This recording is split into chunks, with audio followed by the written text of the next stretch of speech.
Kæru kollegar, heyrist eitthvað í mér núna?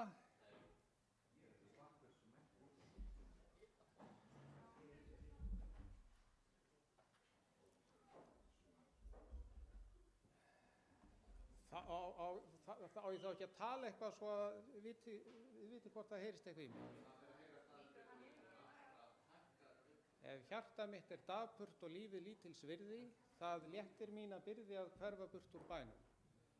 Ég drekki mínum trega í silfurbjörtum sænum og suður með Skerjafirði hef ég gert það iðulega. En þó að ég sé trúaður og gangi þarna gjarna, þá gat ég ekki búist við að mæta drottni þarna. En drottinn sagði við mig, nú vor allan geiminn, nú veður til að skapa og lengi hef ég ætlað mér að endurbæta heiminn. Svo hófum við í einingu endurreisnarstarfið og ekki því að neita að mörgu þurfti að breyta. Því hnettir eru sjaldan eins og hnettir eiga að vera. Svo hér var nóg að gera. Samt lá mér við að gráta við létum greipar sópa hnettina til hópa svo hvolfin gengur skorðum. Það stendur engum sama stjörnur sem hann unni og starði upp til forn. En sunnanvert í fallegasta sólkerfinu okkar, þar sem sólin skein nætur og stjörnur brunn á daginn og mánaljósin sindruð eins og silfurbleikir lokkar, ég setti veröld mína.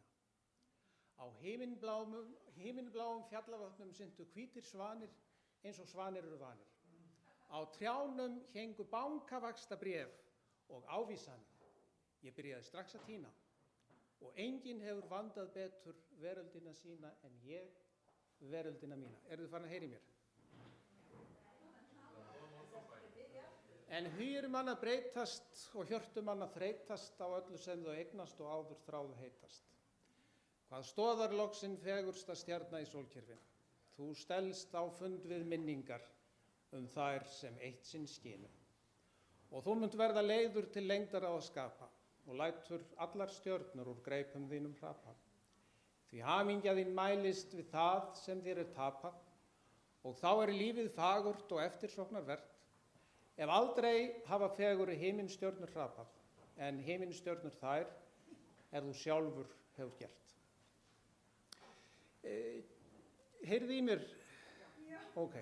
Kæru kollegar, ég biðst afsökunar á því að vera að þylja yfir ykkur gamalt kvæði, en þetta var semst gert til þess að vita hvort að þetta ljóðið var í lagi. Ég býð ykkur öll hjartanlega velkomin til þessa fundar.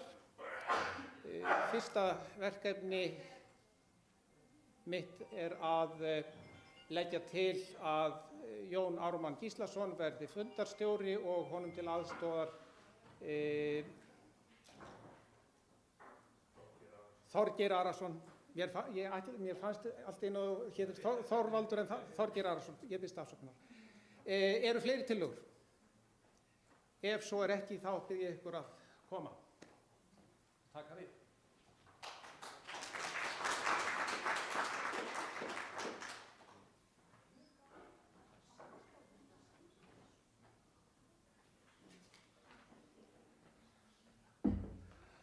Já, formaður, kæru starfssystkin, ég þakka það traust sem mér hefur verið sýnt að fá að stýra þessum fundi ásamt séra Þorgeiri og vona ég að við eigum góðan og gagnlegan fund hér í dag og minni á að það stefnt að því að honum ljúki ekki síðar en klukkan 14:00. Og það hafi ekki komið fram athugasemdir við boðun fundarins, svo ég viti til, þannig að við álitum hann löglegan. Og áður en að fyrst göngum til dagskrár, það rétt að hlaupa á dagskránni, það skýrsla stjórnar og síðan skýrsla kjarafulltrúa, þá ársreikningur og fjárhagsáætlun, hádegisverður klukkan 12 og síðan það skýrslur eftir hádegishlé, skýrslur Vísindasjóðs PÍ og námsleyfafulltrúa. Þá komið að kosningum til trúnaðar starfa á vegum félagsins og að lokum önnur mál. En miðað við að fundi ljúki ekki seinna en klukkan 14:00. En við göngum þá bara til dagskrár og það fyrsta málið, skýrsla stjórnar, og það séra Þorgrímur Daníelsson, formaður PÍ. Gjörðu svo vel.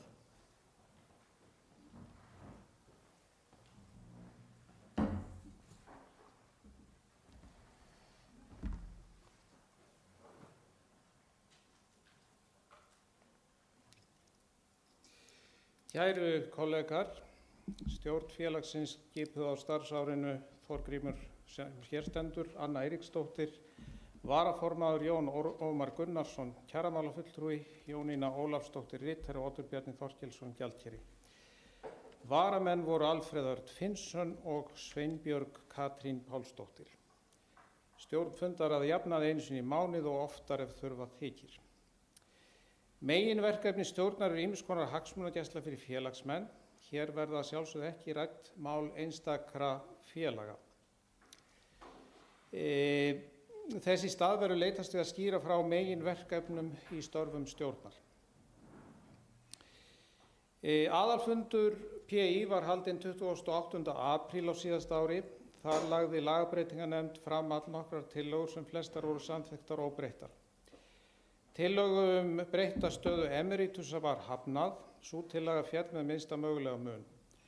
Nokkrir félagsmenn hafa lýst áhuga á því við formann að gera aðra tilraun varðandi þetta. Þeim það sjálfsögðu fullkomlega heimilt, en þar sem að stjórn bárust engar lagabreytingatillögur áður heldur en að fundarboð var sent út, þá lít ég svo á að það sé ekki hægt að leggja fram slíka tillögu á þessum fundi. Lög prestafélagsins hafa nú verið uppfærð á heimasíðu félagsins og eiga þar að vera í núverandi mynd. Varðandi emerita hefur komið upp sú spurning hvort að pastor emeritus sem náð hefur 70 ára aldri og ráðinn í fullt starf hjá þjóðkirkjunni og greiðir fullt félagsgjald til PÍ eigi ekki að teljast fullgildur félagsmaður þó hann sé orðinn 70. Skoðun stjórnar að eðlilegt sé að þau sem enn að vinna fulla vinnu eftir 70 fái að greiða stéttarfélagsgjald ef þau svo kjósa og gætu þá komið á aðalfund og með fullum réttindum ef að svo vildi til. Nokkrar umræður urðu kirkjuritið. Lítið hefur gerst í málum þess og væri gott að heyra frá fundarmönnum hvað óskýrir hefðu varðandi þetta merka rit. Útkallssíminn var nokkuð til umræðu á aðalfundinum og raunar fleiri fundum liðins árs. Svo virðist vera að nokkuð góð reynsla sé komin á nýtt fyrirkomulag vegna útkalla presta, þó eins og eðlilegt séu byrjunarörðugleikar og ýmis álitamál sem koma upp í þessu nýja kerfi. Þar má benda á spurningar störf eða ekki störf þeirra presta sem á útkallsvakt hverju sinni. Stjórn virðist að ekki nýti allir prestar á útkallsvakt rétt sinn til þess að vera undanþegnir öðrum störfum á meðan. Þá vaknar svo spurning hvort ekki ætti að umbuna þeim með öðrum hætti, til dæmis með auka greiðslu eða lengra sumarfríi. Á síðasta aðalfundi var tillögu Péturs Þorsteinssonar vísað til stjórnar en hún mun hafa verið svo hljóðandi. Aðalfundur PÍ og svo framvegis samþykkir að morgunbænir renni alls ekki út heldur verði þar til endurkoma Krists verði. Formaður átti í framhaldinu samtal við biskup málið en ályktunin var ekki af hálfu stjórnar fylgt eftir með öðrum hætti. Aðalfundur samþykkti breyting á lögum félagsins sem gefur stjórn skýlausa heimild til að innheimta svokallað kjarasamningsgjald. Kjarasamningsgjald sem sagt það gjald sem að fólk sem að vinnur og þiggur laun eftir ákveðnum kjarasamningi en ekki í viðkomandi stéttarfélagi. Kjarasamningsgjald sem gjald sem að slíkt fólk greiðir vegna þeirrar þjónustu sem að það nýtur með því að félagið hefur gert fyrir það samning og gætir hagsmuna þess. Þetta gjald er yfirleitt jafnhátt félagsgjaldi eða mjög nálægt því hjá þeim félögum sem að innheimta þetta gjald, og ég stendi þeirri meiningu að langflest stéttarfélög gerir það. Það tók stjórn nokkur tíma að móta sér frekari stefnu í málinu, en á fundi sínum 3. október síðastliðinn samþykkti stjórn að óska eftir því við Biskupsstofu að innheimta kjarasamningsgjald af þeim sem héðan í frá koma til starfa í þjóðkirkjunni en velja að vera ekki í Prestafélagi Íslands. Emeritusar sem í tímabundum störfum hjá þjóðkirkjunni séu undanþegnir að borga þetta gjald. Held ég þá að ég sé búin að skýra frá flestu sem stjórn aðhafist í sambandi við samþykktir aðalfundar. Norræna Prestafélagið bauð til samveru og samræðu guðfræðinema í Kaupmannahöfn síðasta vetur. Hverju prestafélagi var boðið, hverju prestafélagi var boðið að senda 2 guðfræðinema og 1 stjórnarmann. Séra Þráinn Haraldsson fór með 2 guðfræðinema á þennan fund til Kaupmannahafnar. Formaður átti fund með nefndafélagi guðfræðideildar samstarf og samræður guðfræðinema og PÍ, en stjórnarmenn telja æskilegt að koma á samstarfi milli PÍ og nefnda guðfræðideildar. Spurning er hvort PÍ ætti að bjóða 1 eða 2 fulltrúum guðfræðinema á aðalfund PÍ. Þetta er svona vangavelta. Guðfræðinemar sem hefðu áhuga að skrá sig með aukahald í PÍ höfðu einnig áhuga á að halda árlegan spjallfund með allavega formanni og sennilega stjórn PÍ. Menntadagur var haldinn í Borgarnesi 31. október til 1. nóvember og þótti takast vel, og við vorum síðan á menntadegi hér í gær. Í haust virkuðum við grein númer 921 í kjarasamningi okkar, en samkvæmt henni eiga prestar að fá sömu launahækkanir á samningstímanum og aðrir félagar í BHM. En í greinin segir: verði launahækkanir í kjarasamningum BHM við ríkið fyrir tímabilið 2024 til 2028 hærri en umsamdar hækkanir í kjarasamningi þessum, skal leiðrétta laun til samræðis við árlega hækkun launa í samningum BHM frá gildistíma samninga BHM-félaga. Formanni og kjarafulltrúa var falið að ganga í málið og hækkaði launatöfla presta 1,24% líkt og launatöflur annarra BHM-félaga í haust. Og 1. apríl hækkuðu laun okkar 3,5% samkvæmt kjarasamningi. Aðalfundur Norræna Prestafélagsins var haldinn í Oslo 12. september. Lögum félagsins var breytt á þann hátt að Færeyjar eru nú komnar inn með fulla aðild. Þá voru ræddar hugmyndir að halda áfram að bjóða guðfræðinefnd til samstarfs við fulltrúa Norræna Prestafélagsins. Einnig voru öryggismál til umræðu, en Svíar og Finnar höfðu nokkrar áhyggjur á vaxandi ófriðarblikum í Evrópu.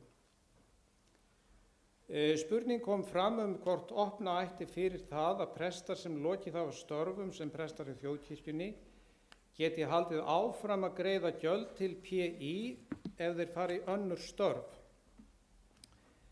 Niðurstaða stjórnar var svo, eftir að hafa ráðfært sig við lögfræðing okkar í BHM, að viðkomandi geti verið með aukaaðild en ekki stéttarfélagsaðild. PÍ geti ekki gætt hagsmunanna þeirra sem þiggja ekki laun samkvæmt launum eftir kjarasamningi prestafélagsins. Væntanlega það þá hlutverk þess stéttarfélags sem gert hefur þann kjarasamning sem viðkomandi starfar eftir að gæta hagsmuna viðkomandi.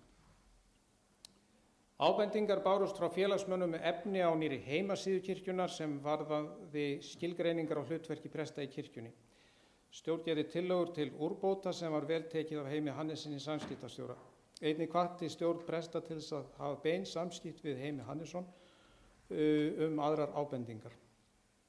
Á stjórnarfundi 27. janúar var samþykkt að halda aðalfund í dag. Fjárhagur félagsins virðist vera nokkuð góður þessar mundir en nánar verður gerð grein fyrir fjármálum á aðalfundi og ég geri ráð fyrir að gjaldkeri nei, það er Jón Ómar ætlar að gera það. Spurning eða ábending barst frá meðlimi í PÍ þess efnis að sumir prestar innheimtu hærra gjald en gefið væri fyrir svokölluð prestverk en gefið væri upp í viðmiðunargjaldskrá PÍ. Það er álit stjórnar að þar sem viðmiðunargjaldskrá sé að ræða sé ekkert sem banni prestum að víkja frá henni. Einungis væri rétt að minna á að eðlilegt sé að prestar geri grein fyrir þeirri upphæð sem þeir hyggjast innheimta áður en gengið frá samningi prestverk. Formaður og kjaramálafulltrúi hafa átt allnokkra fundi með félagsmönnum í vetur. Þessir fundir eru fyrst og fremst hugsaðir til þess að heyra hvað félagsmönnum liggur á hjarta og ræða þau mál sem stjórn telur mikilvægt að viðra við félagsmenn. Þegar þetta er sagt er meiri hluta þessara funda lokið. Almennt virðist hljóð í félagsmönnum nokkuð gott, þó eru vissulega ýmis mál sem brenna á félagsmönnum. Þar ber kannski helst að nefna þann mikla prestaskort sem nú er í Hólastifti, en ýmislegt fleira mætti nefna. Almennt virðist okkur að frítakan gangi nokkuð vel, en á því eru þó alvarlegar undantekningar. En eins og vonandi öll hér vita þá eigum við núna samkvæmt kjarasamningi skýlausan rétt á því að fá að jafnaði 2 frídaga í viku sem að við megum reyndar safna saman með ákveðnum hætti.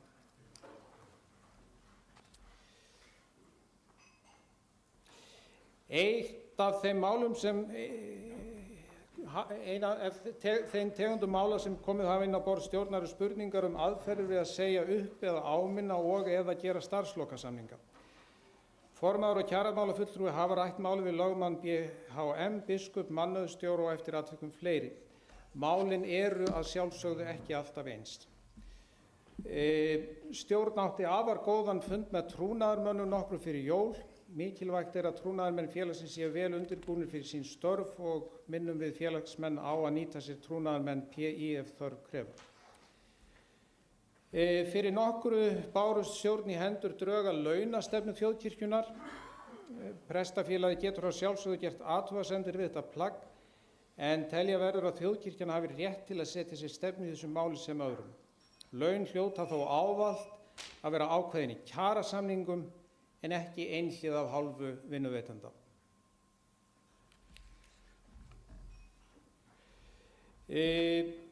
Á aðalfundi í dag lýkur kjörtímabili 3 stjórnarmanna, það er sá sem hér stendur, Anna Eiríksdóttir varaformaður og Jón Ómar Gunnarsson kjaramálafulltrúi. Þorgrímur og Jón sækjast eftir endurkjöri en Anna hyggst ekki bjóða sig fram aftur. Varamenn gefa báðir kost á sér áfram, Alfreð Örn Finnsson til áframhaldandi setu í varastjórn og Sveinbjörg Katrín Pálsdóttir til stjórnarsetu. Stjórn prestafélagsins þakkar félagsmönnum fyrir liðið starfsár. Við vonumst til þessa sem flest sjá sér fært að taka þátt í umræðum hér. Hafið þökk fyrir góða áheyrn.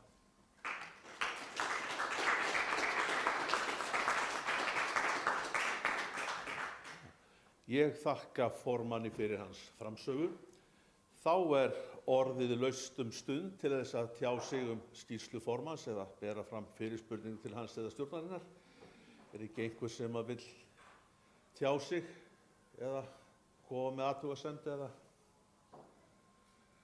Það er laus tími núna en hann er síður en svo ótakmarkaður. Nú svo virðist ekki vera. Þannig að við höldum þá áfram með fundinn og það er ekki rétt sem ég sagði að það verði strax komið að skýrslu kjarafulltrúa, heldur er það, samkvæmt lögum félagsins, er það núna gerð grein fyrir ársreikningi liðins árs og fjárhagsáætlun næsta árs kynnt og það er séra Jón Ómar sem gerir það í fjarveru gjaldkera. Gjörðu svo vel.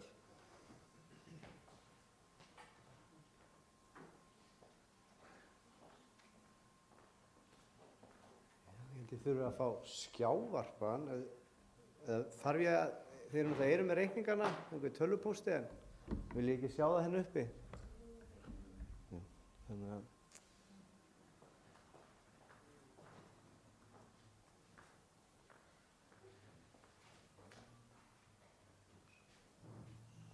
þetta ekki rétt, já. Ég sem sagt, Oddur Bjarni sem er gjaldkeri, hann braut í sig tönn og er að láta laga hana. Og það er náttúrulega eins og þið þekkið erfitt að fá tíma á tannlækni og erfitt að vera með brotna tönn. Þannig að það var dagurinn í dag og þá var ég beðinn bara um helgina að sjá að kynna reikningana. Og það hér er reikningurinn. Hér er undirritaður ársreikningur. Það má.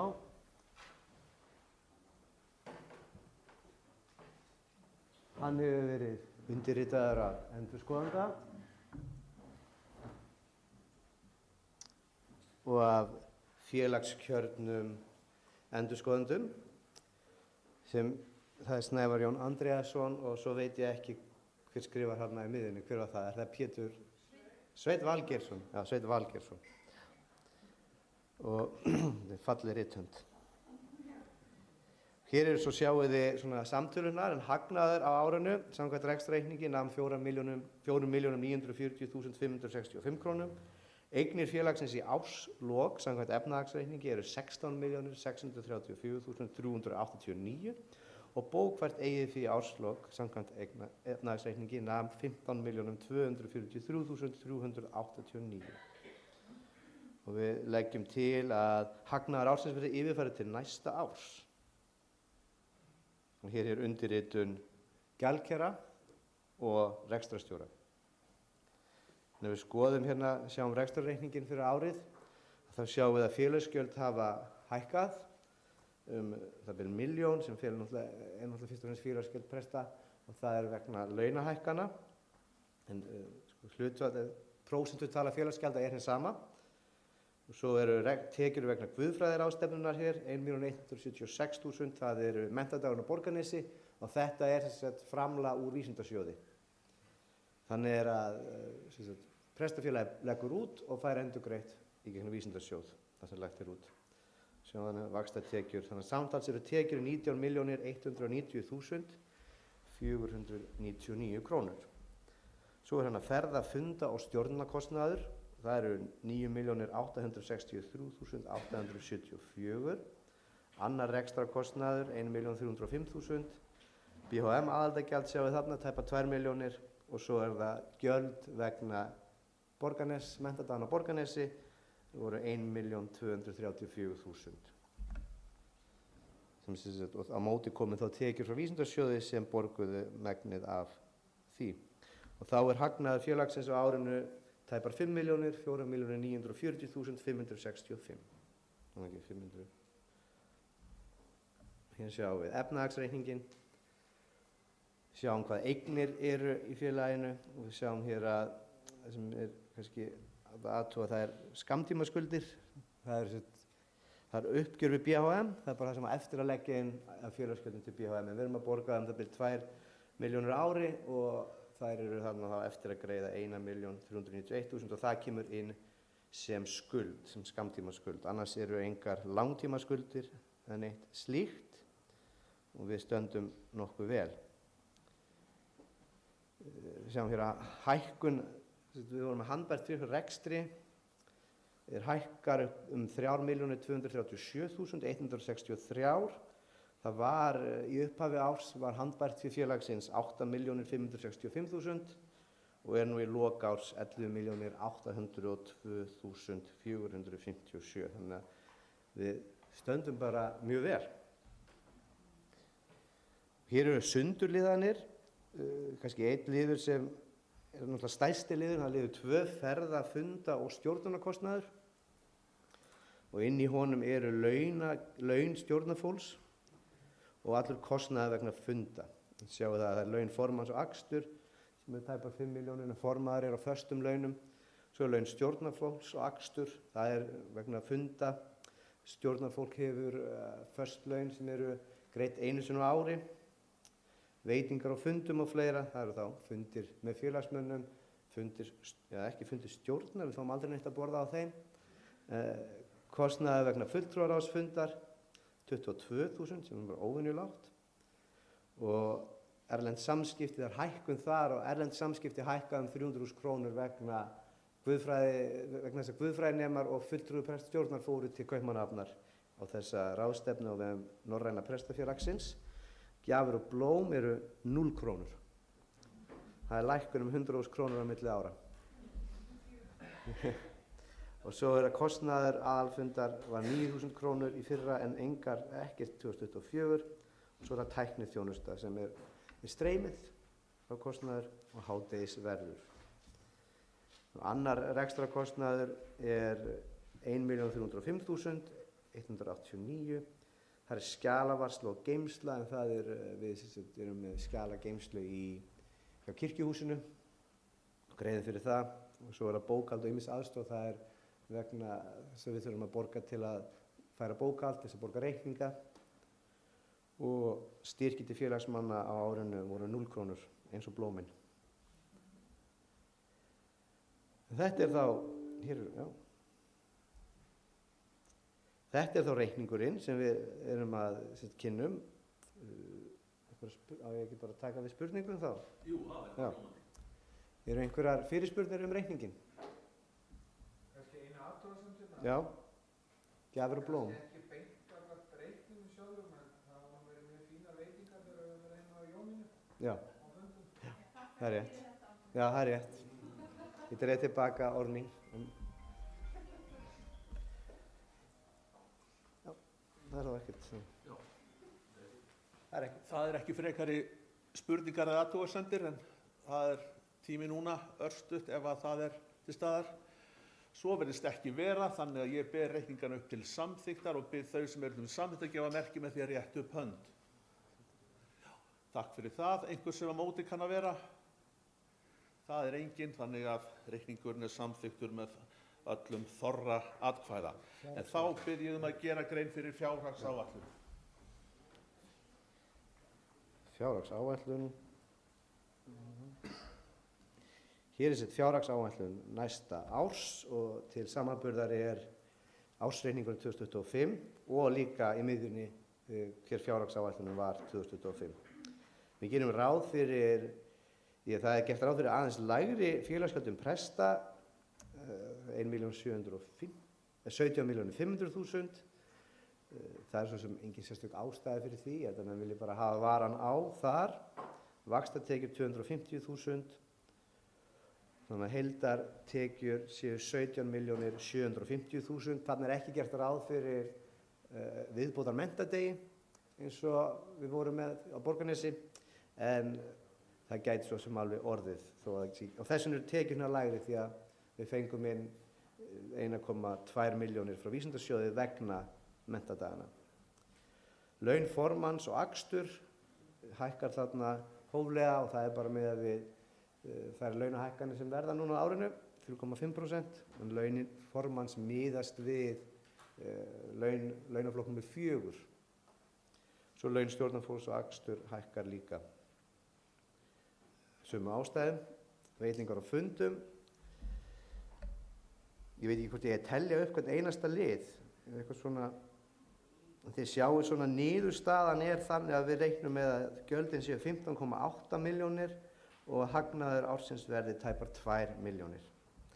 Þið sjáu líka að það er ekki gert ráð fyrir að við þurfum að kosta neinu til vegna siðanefndar eða vegna kirkjuritsins. En eins og kirkjuritið er ekki lengur í lögum og hefur ekki verið í gangi undanfarið. Og siðanefnd hefur í raun ekki verið, hún var lögð niður formlega og er ekki starfandi sem slík, þannig að það þarf ekki kannski að kosta neinu til vegna hennar. Annars er allt bara svipað og árið áður. Þannig að leggjum við ekki bara fram til kynningar, eða er þetta til samþykktar? Það má samþykkja þetta eða? Já, ég sé svona venja frekar nýtt að samþykkja svona. Eru athugasemdir við þessa fjárhagsáætlun, fyrirspurnir eða eitthvað sem að þið viljið spyrjast fyrir nú svo virðist ekki vera. Þannig að þá legg ég þessa fjárhagsáætlun fram til samþykktar og bið þau sem ykkur henni samþykkt gefa merki með því rétt upp hönd. Takk fyrir það. Einhver sem á móti kann að vera? Svo virðist ekki vera, þannig að fjárhagsáætlunin samþykkt með öllum þorra greiddra atkvæða. Nú við erum svo skínandi fljóta þessu að á plagginu sem ég fyrir fram með þá ættum við að vera komin í hádegisverð. En ég held að við verðum nú að nýta tíman vel og því að það svo sem náttúrulega nóg sem að liggur fyrir og ég held dagskránni áfram með samþykki fundarmanna. Held dagskránni áfram þannig að ef það verður ekki þeim mun háværari mótmæli þá höldum við áfram með dagskrána og það eru skýrslur og það þá fyrst skýrsla kjaramálafulltrúa og það aftur séra Jón Ómar Gunnarsson, gjörðu svo vel.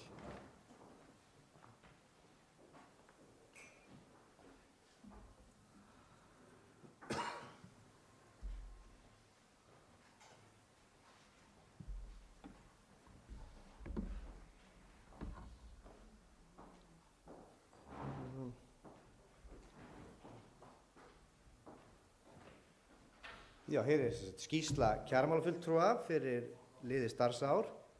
Á því starfsári og yfirleitt eru þetta helstu verkefnin. Það eru mánaðarlegir samráðsfundir með fulltrúum þ.k. eða þjóðkirkjunnar.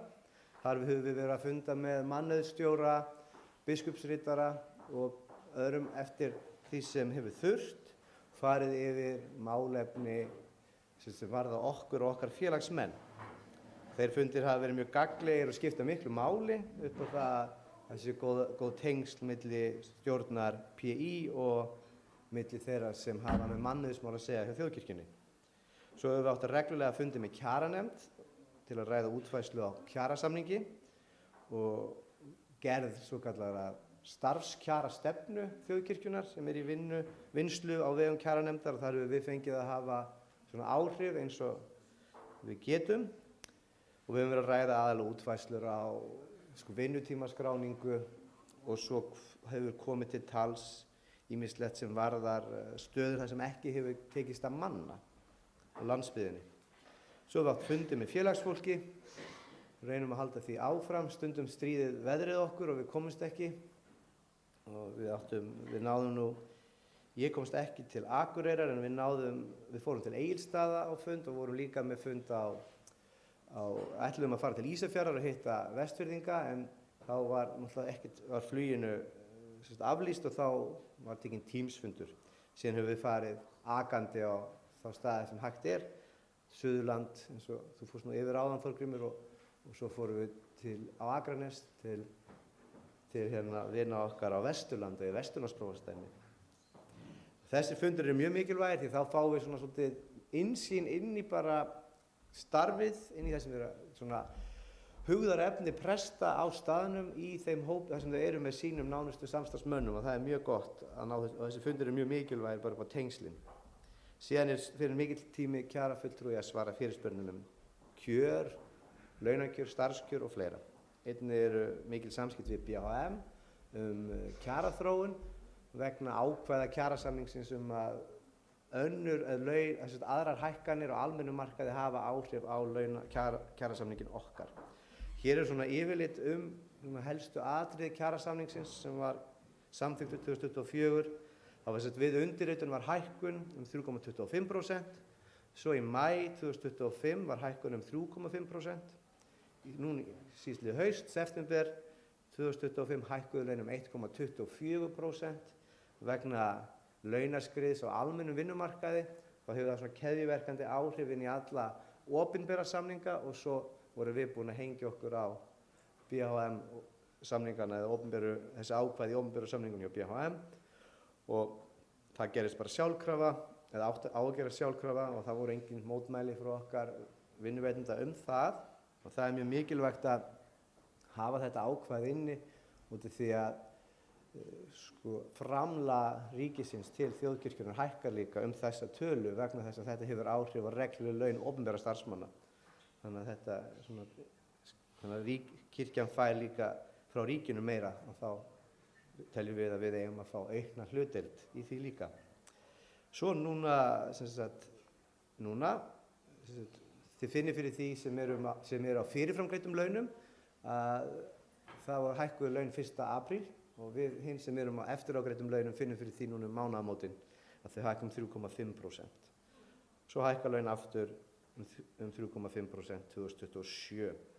Útkallsvaktir lögreglunar, skipulag og umræður og útfærslur og því hafa tekið talsverðan tíma hjá okkur í stjórn og hjá mér og Þorgrími og þetta er í ferli og víðast hvar gengur vel og er ánægja með skipulagið og það er ánægjuefni en auðvitað er alltaf hægt að gera betur og við þurfum að safna áfram upplýsingum og fá upplýsingar frá ykkur á svona fundum, á þessum fundum með félagsfólki og svo má líka alltaf senda okkur ef það er eitthvað sem þið eru að hugsa þessi mál sem við gætum nýtt okkur inn í vinnuna hjá okkur.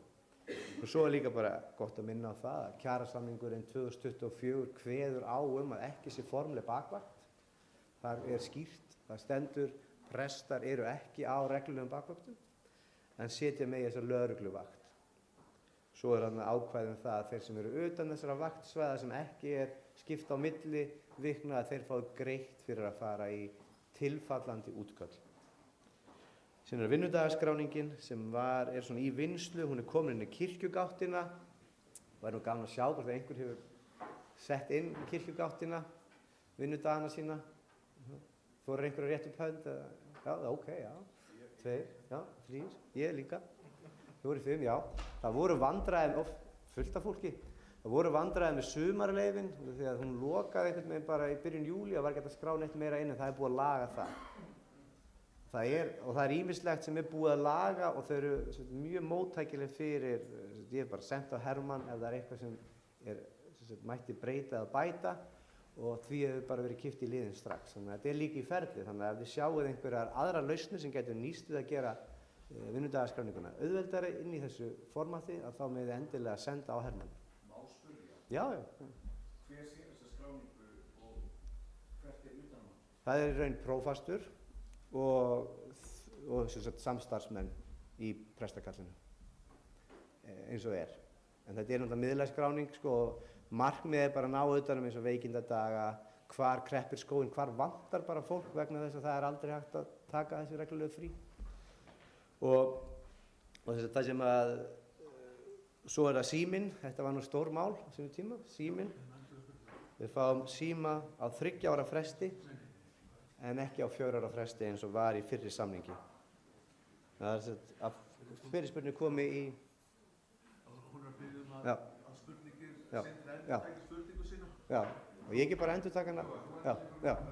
Já, Sindri spurði hér áðanvarandi vinnudagaskráningu hver sæi þetta, hver gæti séð vinnudagaskráningun okkar og ég sem sagt svara að það væri prófastur, viðkomandi prófastur og samstarfsmenn í prestakalli. Hér eru svo bara hvernig launin eru byggð upp, hvernig byggjast launin okkar upp. Laun presta samanstanda af grunnlaunum sem ráðast af íbúafjölda, einingum sem ráðast af hlutverki, þess að sóknarprestur, héraðsprestur, sérþjónustuprestur, prestur, íbúafjölda líka, fjölda sókna með fleiri íbúum en 50. Einingar sóknarpresta í þéttbýli eru að meðaltali 22 til 27 í heildina. Einingar presta í þéttbýli eru 14 til 16 einingar. Einingar sóknarpresta á landsbyggðinni, dreifbýli frá 17 til 29 einingum og einingar presta á landsbyggðinni frá 12 til 18. Og þetta er vegna þess að einingar vegna sókna eru mjög ólíkar á milli prestakalla. Sums staðar geta verið 12 einingar til viðbótar vegna sókna og sums staðar eru engar einingar til viðbótar vegna sókna.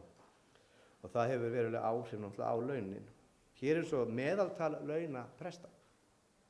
En þetta er sem sagt miðað við kjarasamning. Þetta eru ekki meðaltal launa presta eins og þau eru og því ég hef ekki svo greiðan aðgang á þeim en Ég get tekið árbók kirkjunnar og reiknað hvert einasta prestsembætti allan hringinn, tekur dálítinn tíma, en þegar það er komið þá er þetta svona miðað við kjarasamning, árbókina, þá er þetta niðurstaðan og inn í þessu eru engar viðbótargreiðslur vegna álags, þegar það er verið að leysa af, það er stundu 25% eða 50% álag eða 12,5% eftir aðstæðum, það er ekki inn í þessum tölum. Þetta er bara samkvæmt kjarasamningi eins og hann stendur og inn í þessu er heldur ekki aukagreiðslur vegna kjarasamnings 2021. En það eru það 23 prestar sem lækkuðu í launum vegna kjarasamnings 2021 og þeir fá ennþá viðbótargreiðslu því að samkvæmt samningnum átti enginn að lækka í launum. Og sú greiðsla hækkar alltaf eins og önnur laun. Og það er heldur ekki inn í þessu. Og hér og staðan er þannig að meðaltal sóknarpresta á landinu öllu er 1372.000, meðaltal fyrir presta, inn í það það prestar, héraðsprestar og sérþjónustuprestar, eru 1298.899 og mismunurinn er þar 73.101. Svo er meðaltal sóknarpresta á landsbyggðinni 1354.785 og höfuðborgarsvæðinu 1.431.826, munurinn þar er þá 77.041 og meðaltal presta á landsbyggðinni, það eru þá sem starfa með sóknarpresti, eru 1316.323 og meðaltal presta á höfuðborgarsvæði í þéttbýli er 1295.000, þannig að þar munar 21.309. Og meðaltal allra presta á landsbyggðinni 1345.554 og allra á höfuðborgarsvæðinu 1363.420.000. Þannig að sjáum við bara, þetta er ekki eftir kjarakönnun, þetta er ekki reiknað, þetta er ekki það sem að fólk hefur skráð launin sín, heldur er þetta það sem að ég hef aðgang að og get, og þið líka með hjálp árbókar kirkjunnar sem segir íbúafjölda og svo með hjálp bara kirkjan.is að vita hver þjónar hvar og hvað eru margir og hvernig stað. Og næstu skref, þegar við höldum áfram, við eigum lausan kjarasamning núna í 2028 og þá hver eru næstu skref? Viljum við nýtt launakerfi eða viljum við halda áfram með þennan bútasaum sem hefur verið?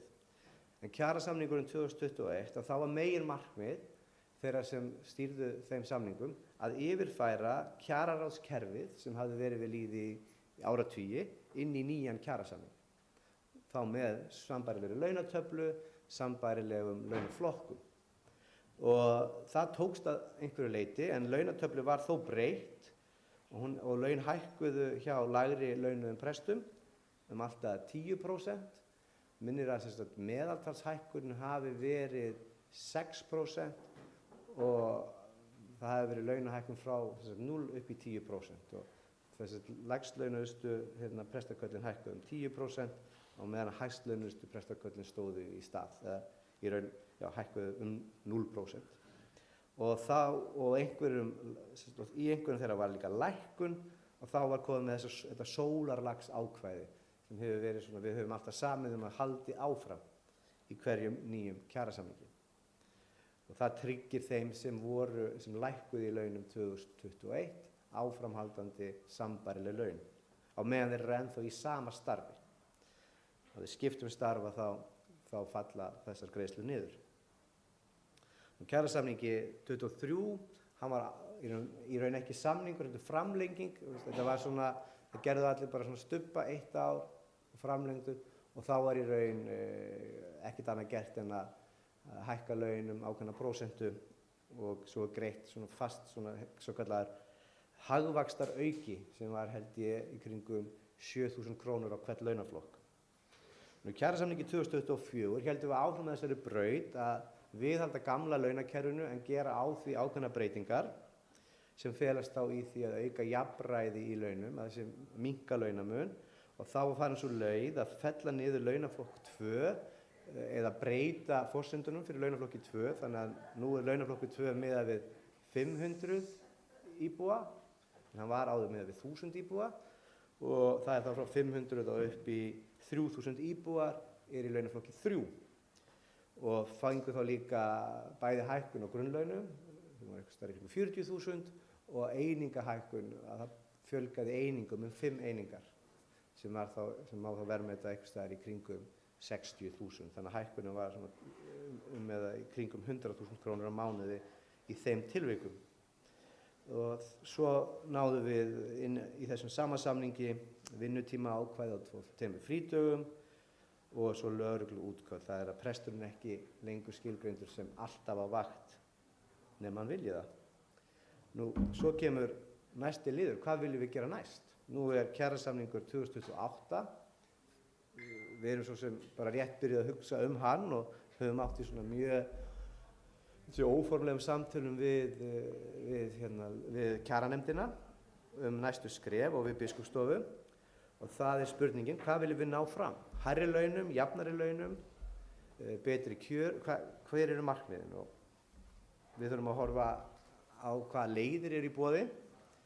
Ef við horfum á næsta kjarasamning, þá er ein leið að halda bara áfram á sömu braut. Hún er kannski, getur verið öruggasta leiðin til að tryggja öllum hækkun, en hún er ekki endilega jafnasta leiðin. Og þetta myndi þýða til dæmis óbreytt kerfi, þar sem við erum ennþá að flokka grunnlaun eftir íbúafjölda, þar sem við erum ennþá að greiða einingar eftir íbúafjölda og greiða einingar eftir stöðu fólks. Nú, óbreytt kerfi með tilfærslu launatöflu gæti líka skipt máli, gæti verið eitthvað sem við getum gert. Við gætum til dæmis stækkað launaflokk 3, þannig að hann, breytt launaflokk 3 og stækka launaflokk 4, þannig að launaflokk 4 tegið sér inn í launaflokk 3. Við gætum líka sameinað launaflokk 3 og 4, gerð tilraun til þess og þar fram undir götunum. Eða ættum við að byrja upp á nýtt frá grunni og hverfa frá sem mest kjararáðskerfinu og huga að því hvernig laun ráðast almennt hjá öðrum stéttum sem við höfum verið að bera okkur saman við. Og þar til dæmis, ef við skoðum BHM, sem er okkar megin viðmiðunarfélag, þar ráðast laun almennt af starfsaldri, þeir ráðast af hlutverki, skyldum og menntun. Og hvernig myndi þá nýtt launafyrirkomulag 2028 og áfram geta litið út? Forsendurnar væru þá væntanlega óháðar íbúafjölda. Það væru 36 klukkstunda vinnuvika sem við erum með í kjarasamningi, 2 vikulegi frídagar sem við erum með í kjarasamningi og skýrt að það er ábyrgð vinnuveitandans að tryggja þjónustu á mönnun. Annars gengur ekkert upp að vera með 36 tíma vinnuviku ef vinnuveitandi gengst ekki þeirri ábyrgð. Og þá væri líka grunnlaun, myndu þau ráðast að hluta af starfsaldri. Myndu einingar taka með af hlutverki, sem sagt sóknarprestur, prestur, sérþjónustuprestur, héraðsprestur, en ekki fjölda íbúa eða sókna, því að hvort sem að íbúa fjöldi og fjöldi sókna, það skiptir ekki máli ef vinnuvikan er 36 tímar. Nú ætti þá einingar að ráðast, getum við gefið einingar fyrir menntun, einingar fyrir að sinna sérstökum skyldum. Færum við inn í eitthvað svona fyrirkomulag, að þá er viðbúið að við þyrftum sólarlagsákvæði, því það þýðir að mörg störf myndu lækka, eitthvað til framtíðar, og þá verðum við að setja inn áframhaldandi sólarlagsákvæði. Og það myndi hafa áhrif bæði þéttbýli og dreifbýli, því að fjöldi sókna einingar vegna þeirra er mestur á landsbyggðinni og svo eru hæstu grunnlaunin í þéttbýli og sóknarprestum. Þannig að allt myndi þetta hafa áhrif. Þannig að spurningin er bara hvað leiðir viljum við fara, og það er kannski óþarfi að við kannski klárum það ekki hér, en það er það verkefni sem okkar býður núna, að fara í þá vinnu. Og ég er ekkert endilega viss hvað sé betra. Ein leiðin er líka að reyna bara að hverfa alveg inn í launatöflu BHM og hætta að nota okkar eigin launatöflu og í raun bara hætta þá erum við í raun ekkert að semja lengur prósentuhækkanir, því þá fylgir bara launatöflu BHM og við erum þá bara að semja hvar við erum sett inn í þá launatöflu. Það er ein leið, en hún er að mörgu leyti þægileg, en hún er líka erfið vegna þess að þá missum við völdin yfir töflu. Við höfum ekki áhrif lengur sem við höfum í dag. Þannig að kannski er þetta eitthvað samspil þessara tveggja leiða, kannski er vilji bara til þess að halda áfram á þessari vegferð sem við höfum verið á. Við höfum verið að taka eitt skref í einu í átt að jafnaðri launum og þessi harmoníku aðferð sem var einhvern tímann svona megin stefna prestafélagsins, en kannski gengur ekki lengur eins vel upp í því samningskerfi sem við erum í dag, þar sem við erum ekki að fá úrskurð á 5 ára fresti heldur, að við erum að semja reglulega og launagreiðandinn vill náttúrulega ekki borga of mikið. Ekki það að ríkissjóður hafi alltaf viljað borga mjög mikið á þessum tíma heldur. En þetta er svona, já, þetta er skýrsla kjaramála fulltrúa. Eru eitthvað spurningar eða hvernig? Það er langt í hádegismat ennþá? Já, það er ennþá langt í hádegismat, þannig að það er ennþá ágætasta ráðrúm og við gefum séra Þorgeir.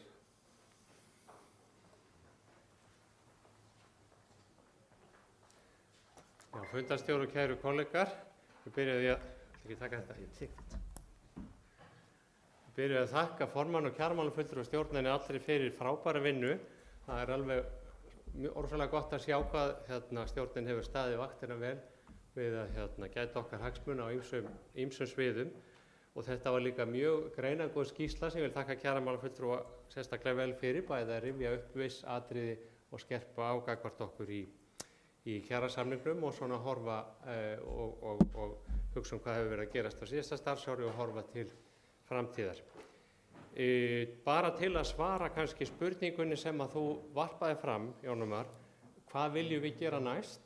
Þá langar mig að koma með eitt svar við því sem að væri að horfa sérstaklega til þeirra presta eða pressabætta sem eru á dreifbýlli svæðum og sérstaklega kannski þeim svæðum sem við getum kallað jaðarsvæðið, og þetta tilheyrir kannski landfræðilega stórum hluta landsins, einfaldlega vegna þess að við stöndum frammi fyrir prestaskorti eins og við þekkjum. Og við verðum að horfa til þess að hafa sérstaka gulrætur kjaralega til þess að fá presta til starfa í ákveðnum svæðum. Og ég held að það sé ekki að fara að breytast neðan með sérstökum aðgerðum á næstu árum. Ég myndi leggja til að ákveðin svæði yrðu einfaldlega skilgreint sem jaðarsvæða, kannski ekki gott hugtak, en svona for lack of a better term í bili.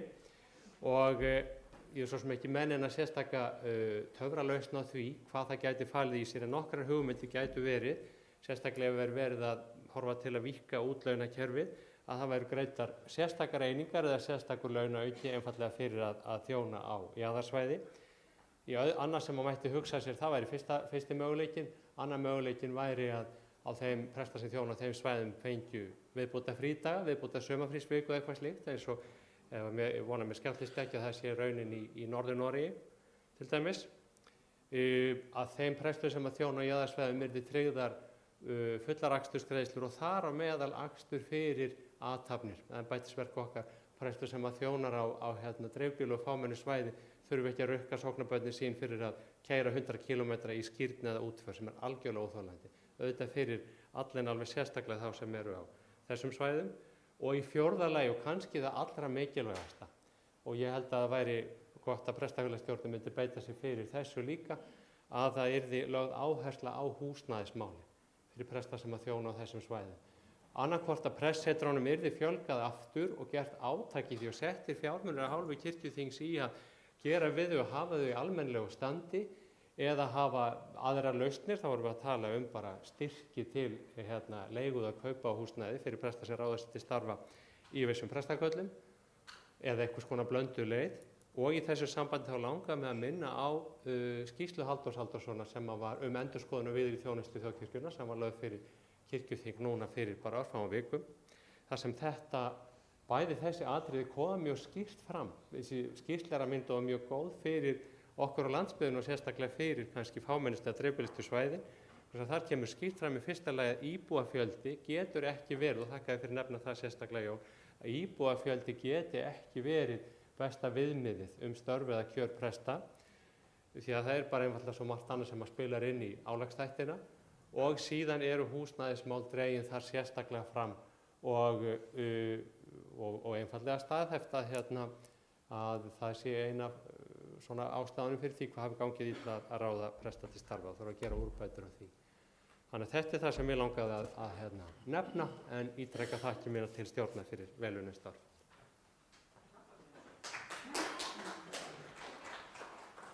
Já, þakka þér fyrir Þorgeir. Eru fleiri sem að það er Séra María?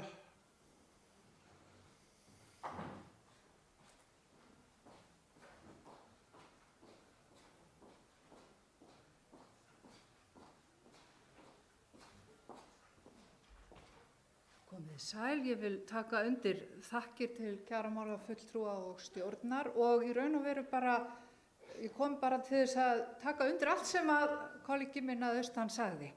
Að þetta er afar brýnt mál sem hér er breiddað á og að því að ég er nú búin að þjóna höfuðborgarsvæðinu í 30 ár og er núna komin út á land, að þá finn ég svo sterkt þennan aðstöðumun og þetta er bara mjög mikilvægt að skoða kjör presta í víðara samhengi, akkurat eins og fyrir ræðumaður benti á og þetta verður að vera í þessu góða samráði við kirkjustjórnina, biskupsstofu, rekstrar aðila, kirkjuþing og allt þetta að auðvitað þurfa kjarasamningar bara að vera kjarasamningar og ég gerir mig grein fyrir því að kannski annmörkum háð að taka þá í víðara samhengi. En þeir geta þá verið liður í því að á einhvern hátt að koma til móts við þjónustu þörf þjóðkirkjufólks allt land. Af því að það hlýtur að vera okkar hlutverk sem þjóðkirkja að gera prestum kleift að sinna þessu hlutverki. Og við höfum líka þetta stærra hlutverk heldur en það að sinna þjóðkirkjufólki, það þekkjum við öll, hvar sem við erum á landinu og í dreifbýlinu jafnvel ennþá frekar. Þannig að þetta er einlega svona stærra mál heldur en bara sem varðar laun presta og þannig að þetta er mjög mikilvægt að hafa góða kjarasamninga og persónulega er ég frekar fylgjandi þessu með starfsaldur og menntun en það er nú kannski bara persónulegum ástæðum og þannig að það má alveg skoða það. En þetta er bara, ég vil taka undir þessa hvatningu að skoða kjör presta ennþá frekar og ennþá meira. Ég veit þið eruð að gera þetta og ég veit þið vitið þetta en í ennþá stærra samhengi og pressetrinn og aksturinn eru þar stór hluti af þjónustu okkar á landsbyggðinni við bæði fólkið okkar og bara öll hinn sem vilja koma. Við stundum fullt af heiðingjatrúboði hér á Íslandi, vissuðu það? Takk fyrir.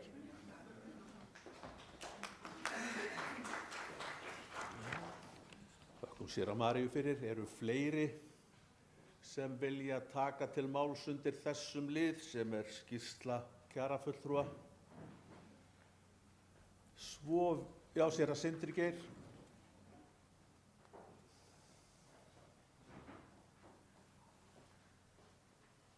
Ég er svo sem man ekki tilefni en einhver tíma þá var Gísli Gunnarsson að tala við okkur guðfræðinema og var að tala jafnlaunastefnuna í kirkjunni að þetta hafi allan eins og ég man eftir þessu. Segir hann að þetta hafi verið sett á að því að þau svona áttuðu sig á því að unga fólki það kannski þyrfti jafnvel meira á laununum að halda heldur en þess að voru gömul og öll börnin flutta heiman. Og ég svona skal viðurkenna það, ég vona að við förum í einhvers konar jafnlauna hugsun í því að setja saman nýjan kjarasamning.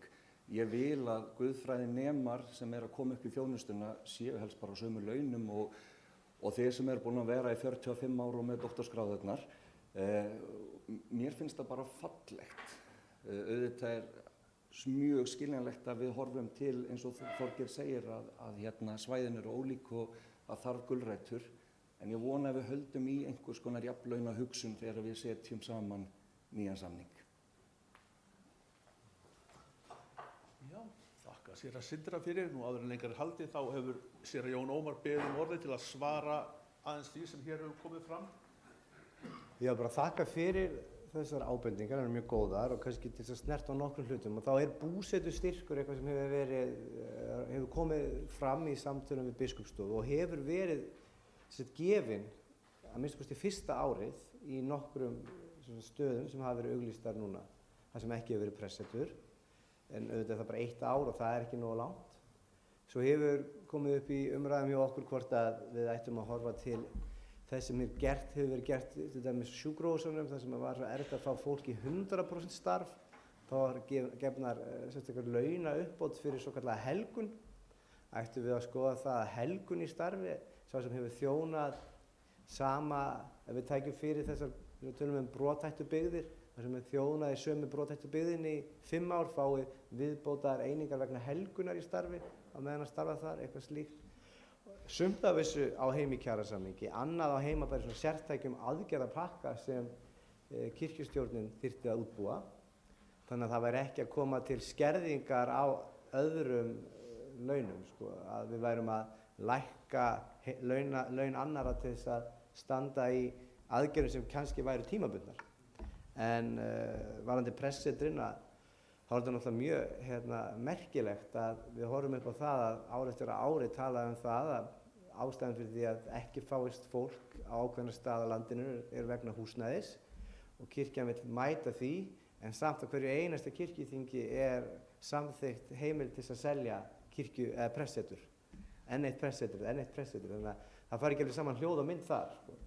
Og það sé stór hluti af vandanum við að fá presta víða á landsbyggðina er vegna þess að það er ekki húsnæði, því að það er kannski erfitt að vera nýútskrifaður guðfræðinemi og eiga að fara langt að heiman og fara að kaupa þær fasteign á fasteignamarkaði sem þó að hann sé virkur samkvæmt skilgreiningu kirkjuþings er í raun ekkert mjög virkur og við vitum presta sem sitja uppi alltaf 2 árum eftir þeir flytja með eign sem er óseld og er að reyna að koma sér fyrir á nýjum stað með óselda eign annar staðar.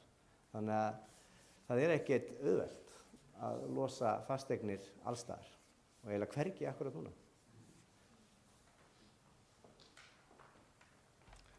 Já, þökkum séra Jón Ómari fyrir hans svör. Það er ennþá aðeins ráðrúm til þess að tjá sig þessa skýrslu okkar ágæta kjaramálafulltrúa. Það verður þá að koma alveg bara 1, 2 og núna. Svo virðist ekki vera, þannig að við höldum áfram með skýrslurnar. Og næst er það, ef ég sé hérna rétt, skýrsla frá Vísindasjóði PÍ. Og ef ég veit rétt þá er það séra Arna Ýr Sigurðardóttir sem að gerir grein fyrir þeirri skýrslu sem formaður þeirra stjórnar.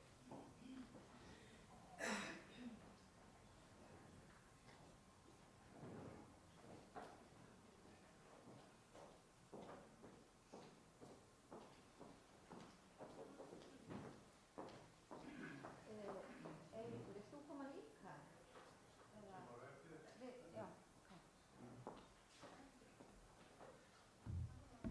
Já, komið sæl. Ég flytt skýrslu fyrir hönd stjórnar Vísindasjóðs Prestafélagsins og í honum eru ég, Arna Ýr Sigurðardóttir sem er formaður, Eiríkur Jóhannsson gjaldkeri og Jón Ásgeir Sigurvinsson ritari. Varamenn eru Sigríður Munda Jónsdóttir og síðan var Halldóra Þorvarðardóttir en hún er hætt, hefur látið af störfum, þannig að það þarf að fá nýtt fólk inn í stjórn. Það voru haldnir 3 stjórnarfundir á árinu og það er sem sagt búið að fjölga úthlutunum úr 2 ári í 3 ár og það voru afgreiddar 85 umsóknir og alls var úthlutað úr sjóðnum rúmum 20 milljónum sem er það bil 3 milljóna króna aukning frá síðasta ári og þá voru greiddar tæpar 3 milljónir í styrkveitingar án skerðingar réttinda sem eru til dæmis til Menntadags Prestafélagsins og Guðfræðiráðstefna og við gerðum upp við presta sem voru að ljúka störfum og þá voru greiddar út tæpar 4 milljónir í þannig uppgjör við starfslok. Reikningasjóðsins endurskoðar Kristófer Ómarsson sem er löggiltur endurskoðandi hjá Gæðaendurskoðun, SLF og félagskjörnir skoðunarmenn eru Bjarni Þór Bjarnason og Þorvaldur Víðisson. Og það er svona verða bara, þetta er mjög standard að sjóðurinn á innistæðum fyrir öllum sínum skuldbindingum og rúmlega það. Þannig að við höfum hvatt félagsfólk eindreið til að nýta sér réttindin í sjóðnum og það verður nú að segjast að fólk er orðið mjög duglegt við það. En auk þess hefur sjóðurinn stutt mjög myndarlega við námskeið og ráðstefnuhald og það var ákveðið fyrir 2 árum síðan að við greiðum góða styrki til ráðstefnuhalds, bæði ákveðna upphæð fyrir hvert fyrirlesara, ákveðna upphæð bara í umsýslukostnað og ákveðna upphæð fyrir alla sjóðfélaga án skerðingarréttinda. Þannig að það hefur verið hægt að halda mjög myndarlega fræðsludaga þar sem að fólk hefur ekki þurft að borga neitt og leggja út fyrir neinu. Og við munum gera það áfram og við hvetjum ykkur til að nýta tækifærið ef þið vitið af einhverjum skemmtilegum fyrirlesara eða einhverju efni að bara einfaldlega að heyra í okkur og setja upp ráðstefnu eða fræðslufund eða fræðsludag eða eitthvað slíkt og nýta þetta tækifæri. Já, þar með líka skýrslu formanns stjórnar Vísindasjóðs. Einhverjar spurningar? Já? Mér langar bara að þakka Vísindasjóði fyrir hvað þið hafi verið velja að styrkja okkur og vanda þig. Við erum svo örlátt. Þetta er bara, við erum, ég megi segja við erum forréttinda fólk að hafa svona góðan Vísindasjóð og við eigum að passa vel upp á hann og sama hvernig fer með öll okkar kjaramál að þá megum við ekki selja þennan sjóð frá okkur. Hann má ekki renna inn í, allavega ekki eins og staðan er í dag. Við erum líka náttúrulega mjög, hvað ég segja, við erum mjög víðsýn þegar kemur að styrkveitingum og sérstaklega fyrir fólk sem getur ekki verið mjög víðsýnt af því að það er frekar sjónskert. Þannig að við erum mjög, réttindin í þennan sjóð er túlkuð mjög vítt vegna þess að þetta er líka séreigna sjóður. Við eigum okkar inneign hvert fyrir sig. Eiríkur, þú? Já, Sindri Geir var samt með eina spurningu, var það ekki? Máttu segja bara hverju eignir sjóðsins eru og vaxta? Eiríkur, bara tekur við. Já, auðvitað megum við það. Þetta er okkar peningar. Þetta sé spurt í mikrofón, þannig að það sé heyrist það. Ég tala svo hátt. Nei, það er bara alveg svo, þú heyrir vel í þér, aðrir heyra ekki. Organistar alveg sérstaklega sannfærður að heyri allir í þig, það er mín reynsla. Og séra Eiríkur Jóhannsson mun nú taka til máls sem stjórnarmaður í Vísindasjóðnum og gera grein fyrir fjármálunum ef ég veit rétt, er það ekki? Jú, meðal annars, já, komið þið sæl, kæru félagar. Ástæðan fyrir að mér langar til að bæta aðeins í þetta er eiginlega svo að ég ætla að segja af mér sem gjaldkeri. Ég tók við þessu 2019 og af séra Gísla Jónasinni og nú ætla ég að yfirgefa bátinn og Ekki sökkvandi skips. Ekki upp á kjöl klífa, í kvöld er Sævar drífa eins og það stendur. En nei, eins og var að spyrja semst að reikningarnir ég tók nú bara 2 síður úr reikningunum sem eru endurskoðaðir. Að inneign sjóðsins eru 180 milljónir og réttindi virkra félaga eru tæp 120 milljónir. Þannig að sjóðurinn, samkvæmt reglum sjóðsins, á sjóðurinn vexti og verðbætur. Og í þessu tímabili sem nú hefur verið, sérstaklega þessum tíma sem ég hef verið starfandi, þá hefur náttúrulega höfuðstóllinn vaxið sem vegna verðbreytinga fyrst og fremst og líka reyndar vaxta sem og var reyndar kannski núna orðið fólk eru duglegra að sækja heldur en að gera tímabili. Þannig að nú erum við svona nokkurn veginn farin að nálgast það sem greitt er í henni á hverju ári en þessi höfuðstóll sem stendur undir sér og það er úr honum sem að reglurnar segja til að við getum greitt einmitt vegna ráðstefna og einhver svona félagsstarfs á þess að skerða réttindi hvers og eins. Þannig að þetta er mjög dýrmætt fyrir okkur. En eins og þessu Arnar sagði þá, ég minna þessi 96 sem þetta kemur inn í sambandi við kjarasamningar sem er svona ákveðin kjarabót til presta 1,5%. Og þegar maður leggur inn umsókn vegna einhverja hluta sem tengjast sem að reglur sjóðsins samþykkja, tengjast náttúrulega námi og öðru slíku eins og Arnar nefndi að til dæmis eins og gleraugu, við töldum að fræðistarf væri ákveðin forsenda til fræðistarfa að sjá sæmilega á blöðin og náttúrulega tölvubúnaður og tækjabúnaður er orðin svona kannski stærsti hluti þess sem að fólk er að sækja en svo eru þetta alltaf einhverjir sem færi námsleyfi eða færi á námskeið eða borga skólagjöld eða eitthvað því líkt sem og jafnvel ferðast eitthvað vegna síns svona framhaldsnáms sem eru þetta grunn tilgangur sjóðsins að fólk efli sig sko í sínum fræðum. Að þetta allt saman mjög að geta nýtt þetta en þó vil ég árétta kannski svona smá hugtaka skýringu sko að við lítum svo á að þetta eru réttindi hvers og eins í sjónum og þetta er kannski orðin eini sjóðurinn á landinu þar sem að réttindin byggjast upp en eru ekki bara eins og við þekkjum hjá BHM sko við getum fengið 100.000 kall og ef við notum hann ekki þá er hann bara dottinn út og þá verðum við þannig að það byggjast ekki upp neinn réttindi í þessum flestu öllum svona sambærilegum sjóðum sem ég veit dæmi ég held að þetta sé eini sjóður. En þar með sko málið það sko að þetta er samt ekki eins og við eigum þessa peninga inn á bókinu okkar og getum bara pantað innlögn sko vegna þess að maður nú vantar mig pening fyrir einhverju. Þetta eru ákveðin réttindi og þannig er þetta skilgreint sem sagt réttindi sem þú átt en ekki raunverulega bein eign. Og það er svona stundum finnst fólki að þetta er bara peningandi mínir hérna inni og vissan hátt er að þannig að þetta er auðvitað fyrir hvern og einn og kannski svona fyrir yngra fólki að þá er hugmyndin líka svo með sjónum að var sett í starfsreglur frá upphafi að við erum auðvitað eins og kom fram hjá áðan við erum ekki allar sömu laununum en samt sem áður sko er raun og veru sko réttindin sem reiknuður inn á hverju ári þau eru jafn fyrir alla. Það er bara alla greiðslurnar eru teknar saman og deilt í með fjölda félagsmanna þeirra sem eiga réttindi og þannig fá allir sömu upphæðina sem var til dæmis núna síðast 220.000. Þannig að ef strántið tekið kannski einhver sem er kannski segjum biskup eða prófastur og tölvöld hærri launum, hann gæti séð það til dæmis á launaseðlinum sínum að það hefði verið sko hærri upphæð áramót heldur en þessi 220.000 sem hann í raun og veru lagði inn í þennan sjóð og svo vice versa sko fyrir þá sem eru kannski að lægri launum. Þannig þetta er svona þannig séð er þetta sem sagt sjóður og það er ákveðin réttindi.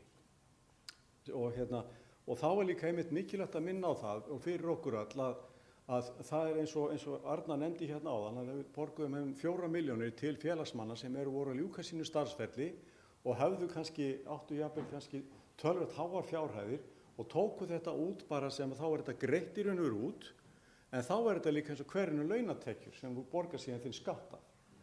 Þannig að það er mikið sem verð fyrir okkur að hafa þetta í huga að nýta réttindin og byggja þau ekki þannig upp og að þú sittir upp og lok starfsævinna með kannski 2 milljónir í þessum sjóði sem bara greitt út og helmingurinn að þið fer síðan í skatt.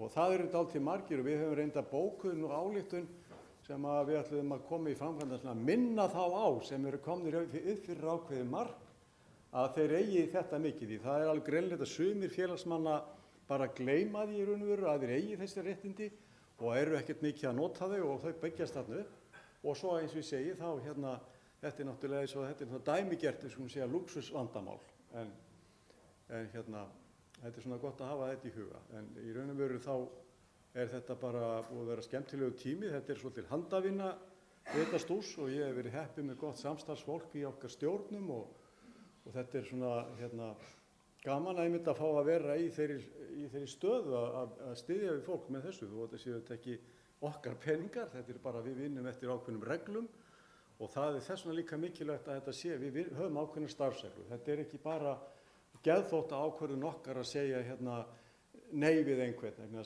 þá er það yfirleitt vegna þess að við megin sjónarmiðið eru alltaf það, þessi er vísindasjóður og þannig að fólk getur haft þörf fyrir ýmiss konar dót og til dæmis eins og það hefur aðeins komið fyrir að fólk hefur sótt og styrk vegna kaup á helgiklæðum eins og tagi, ölbum, stólum og einhverju sem fólk hefur það verið að borga sjálft sem er náttúrulega kannski ætti í raun og alltaf að vera eitthvað sem búnaður sem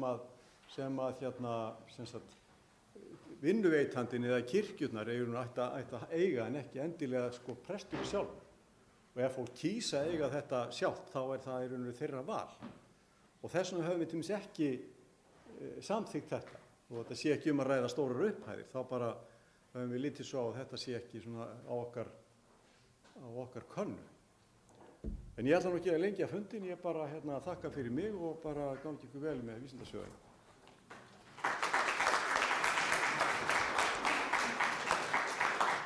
Já, við þakkum séra Örnu Ýr og séra Eiríki þeirra ágætu umfjöllun. Já. Já.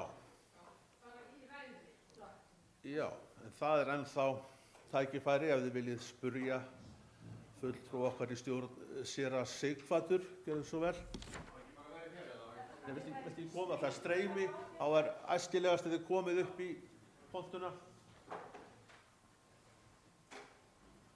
Ágætu félagsmenn, ég er að velta fyrir mér hvort að sjóðurinn styrkir heimsóknir í eldri borgarastarf í kirkjunum okkar. Við erum stundum að fá ýmsa til að flytja okkur fræðslu á þriðjudögum í Hafnarfjarðarkirkju og er það styrkhæft frá hendi sjóðsins? Má ég svara þessu? Já. Nei. Já, eins og varandi ef við myndum efna til annarar menningarvöku og fá einhverja til þess að skemmta okkur og gamla fólkinu, hvort það sé styrkhæft úr sjóðnum. En þarf það endilega vera þá af kristilegum toga eða geti það verið svona eitthvað sem er tengt menningu? Já. Ég myndi nú bara segja einfalda svari við þessi nei, við styrkjum ekki safnaðarstarf. Það er ekki hlutverk sjóðsins. Þannig að ég held að það sé nú bara, því sé alveg fljótt svarað. Það er bara, það eru aðrir aðilar sem að, til dæmis bara héraðssjóði, prófastsdæmin, sem að styrkja svona nýjungar í safnaðarstarfi og menningar, vökur og ýmislegt.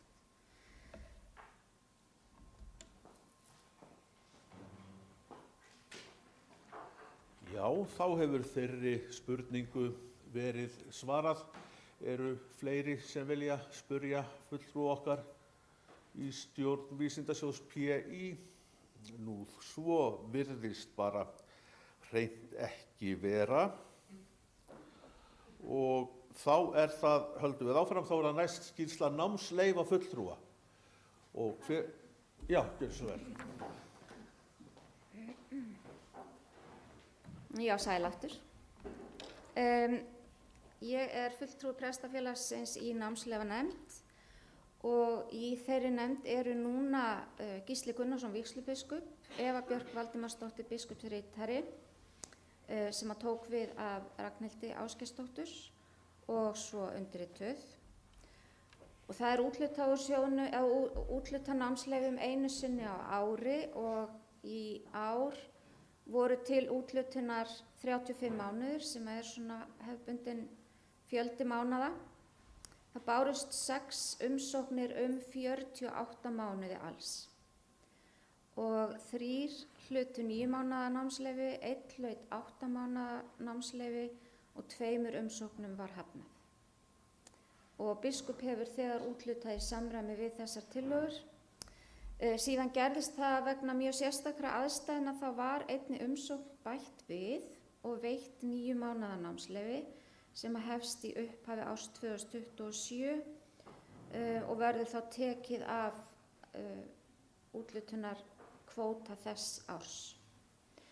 En nú verður, eða hefur verið tekið upp, eða verður núna í kjölfarið á þessari úthlutun tekið upp nýtt ferli varðandi umsóknarferlið eða nýtt fyrirkomulag, að það verður sótt rafrænt á vef kirkjunnar til að tryggja það að allar umsóknir berist nú alveg örugglega.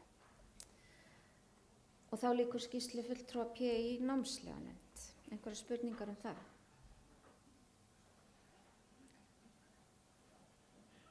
Nei? Heyrist ekki? Nei.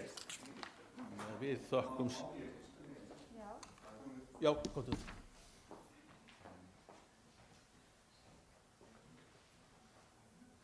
Er það rétt skilið að þessi pottur á mánuðum, þetta er sami mánuður og er sem sagt veitt úr þegar prestar fara í fæðingarorlof? Þannig að með stétt sem er að yngjast þá gæti fólk sem ætlar að sækja námsleyfi átt minni séns. Og ef það er raunin, er það eitthvað fyrir kjaramálafulltrúa að skoða eða? Nei.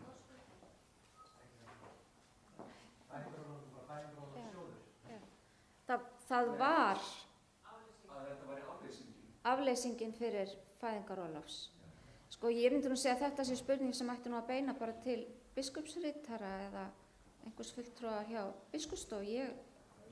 Eða já, Jón Ómar getur svarað þessu líka. Ef það er á leiðinni líka. Komið bara bæði. Já, það er alveg ljóst að sko, þegar að prestur fyrir fæðingarorlof, þá fyrir náttúrulega laun hjá fæðingarorlofssjóði og fellur á launum hjá þjóðkirkjunni og þá er peningur þess vegna til staðar til að greiða fyrir afleysingu. Þannig að það er nokkuð skýrt í hérna afleysingakafla kjarasamningsins að ekki gert ráð fyrir til dæmis að kollegi leysi af launalaust og eitthvað svoleiðis þegar að slíkt er að ræða. Það er alveg námsleyfi alveg tekin sérstaklega fram, sko. Það er afleysing fyrir námsleyfi. Ég held að það sé alveg öruggt, sko. Það þyrfti alveg einbeittan brotavilja til þess að breyta því. Já, séra Eva Björk, ætlaðir þú að bæta einhverju við þetta? Ok. En það er ennþá smá séns ef að þið viljið spyrja séra Örnu eða fræðast eitthvað frekar námsleifamálin. En það virðist ekki vera, þannig að við höldum þá bara áfram og þá er komið að næsta lið sem eru hérna kosningar og vill stjórnin eitthvað gera aðeins nánari grein fyrir því í hvaða embætti þarf að kjósa. Það þarf að kjósa formann og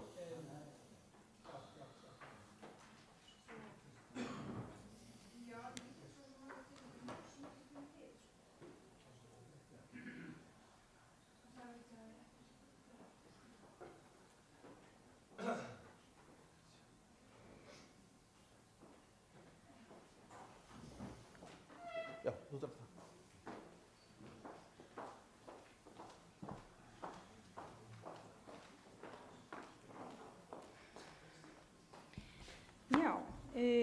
Það er bara frekar einfalt. Það er þannig að Þorgrímur hann býður sig áfram fram til formanns. Sveinbjörg og Jón Ómar bjóða sig fram til aðalmanna og Ása Laufey Sæmundsdóttir hefur boðið sig fram sem varamaður. Og Alfreð, hann ætlar líka að bjóða sig fram sem varamaður. Þannig að er einhver mótframboð? Já, þau ekki að bera fyrst upp, sko, Þorgrímur Daníelsson býður sig fram til formanns. Eru fleiri sem gefa kost á sér í embætti formanns? Ekki þessu lífi. Og það virðist ekki vera, ef þú ekki bara klappa fyrir séra Þorgrímur. Og séra Jón Ómar Gunnarsson gefur áfram kost á sér í starf embætti kjaramálafulltrúa. Til stjórnar, já.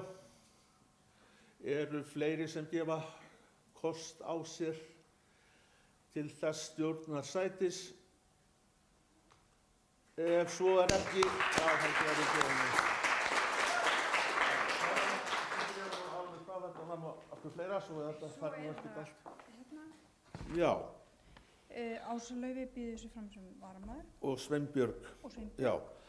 Og Sveinbjörg Katrín Pálsdóttir séra býður sig fram sem aðalfulltrúi í stjórn PÍ. Eru fleiri tilnefningar? Svo virðist ekki vera. Og það vantar einn varamann og það er séra Ása Laufey Sæmundsdóttir sem hefur gefið kost á sér, en það er þetta opið fyrir fleiri tilnefningar ef að vilji fundarinn stendur til þess, en það eru þá koma tillaga þess bara alveg eins og skot. Það gerist ekki. Þannig að það... Svo er það Alfreð Örn sem býður sig fram sem varamaður. Og Alfreð Örn Finnsson gefur einnig kost á sér sem varamaður. Eru fleiri tilnefningar? Nei, svo virðist ekki vera. Og þá er það félagslegir skoðunarmenn reikninga, er það ekki? Er það ekki? Sem eru núna Sveinn Valgeirsson og Snævar Jón, er það ekki? En þeir, Snævar Jón Andersson, já, en þeir gefa kost á sér að því best vitað, ekki? Eru fleiri uppástungur eða tilnefningar? Við erum þetta opið fyrir því. Það vil þó bara koma alveg núna, svo virðist ekki vera, og þeir á þá sem rétt kjörna. Þá þessum lið, já, og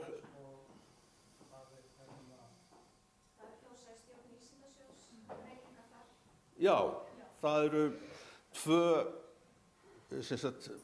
sæti 2 fulltrúa, eða eins fulltrúa. Það bara sér Eiríkur. Séra Eiríkur segir af sér sem gjaldkeri. Já. Og ég gef kost á mig sem gjaldkeri. Þannig að ég formaður, þannig að Jón Ásgeir á ekki bara að koma útskýrt fyrir ykkur. Já, það er alveg rosalegt plott. Það er bara hallarbylting. Já, ég hef tekið það ákvörðun að gefa kost á mig sem gjaldkeri í stjórn Vísindasjóðs, og Jón Ásgeir sem nú ritari, hann hefur samþykkt að gefa kost á sér sem formaður, sem þýðir það að ef að það plott gengur upp þá vantar okkur ritara, og Sigríður Munda Jónsdóttir sem nú varamaður og hefur setið svolítið á fundum hjá okkur, hún gefur kost á sér sem ritari. Þá aftur á móti vantar 2 varamenn þar sem að Halldóra Þorvarðardóttir hætt störfum og hún gengur þó upp í aðalstjórn og Sigríður Munda. En þú verður að ákveða hvernig þú vilt kjósum þetta. Já, vantar 2 varamenn. Já. Já, en það að segja að þau 3 gefa kost á sér, séra Arna Ýr, séra Jón Ásgeir og séra Sigríður Munda í aðalstjórn Vísindasjóðs PA. Eru fleiri tilnefningar?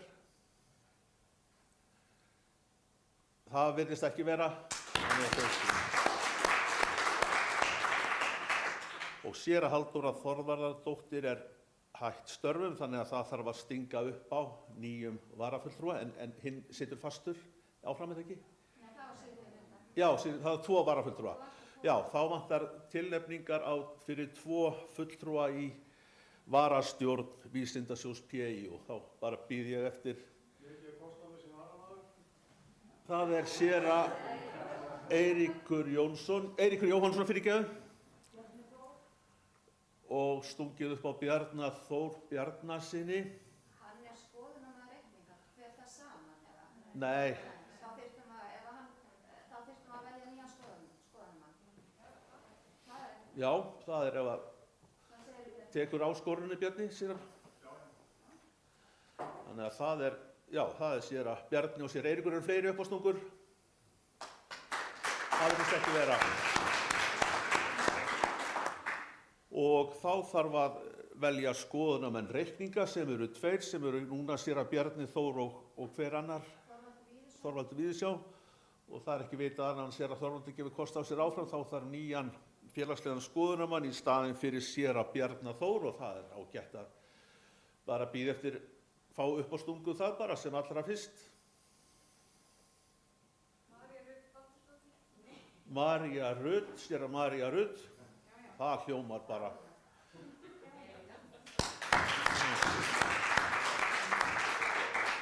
Það alveg ljómandi.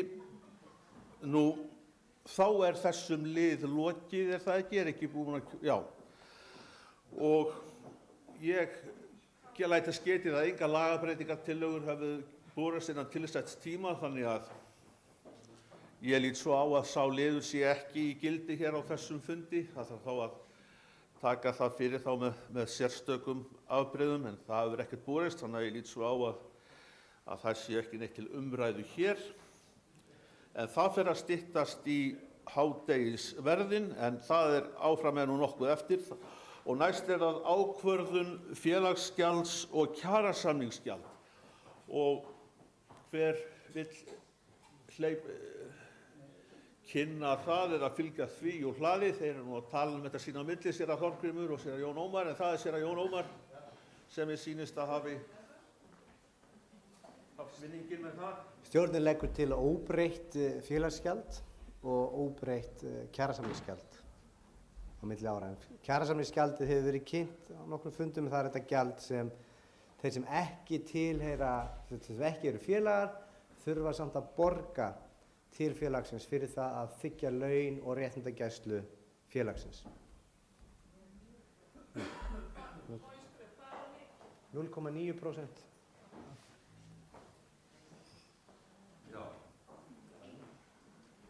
Það er sem sagt tillaga stjórnar að hafa þetta gjald óbreytt, er það ekki, ef ég skil rétt, og bið ég þau ykkar, er eitthvað sem vil tjá sig þetta frekar?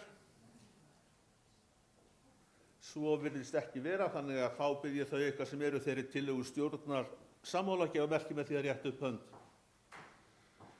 Og er eitthvað sem á móti kann að vera? Svo virðist ekki vera, þannig að tillagan er samþykkt með megin þorra atkvæða. Og þá er það næsti liður, þetta gengur alveg ofsalega vel hjá okkur, það er ákvörðun laun stjórnar.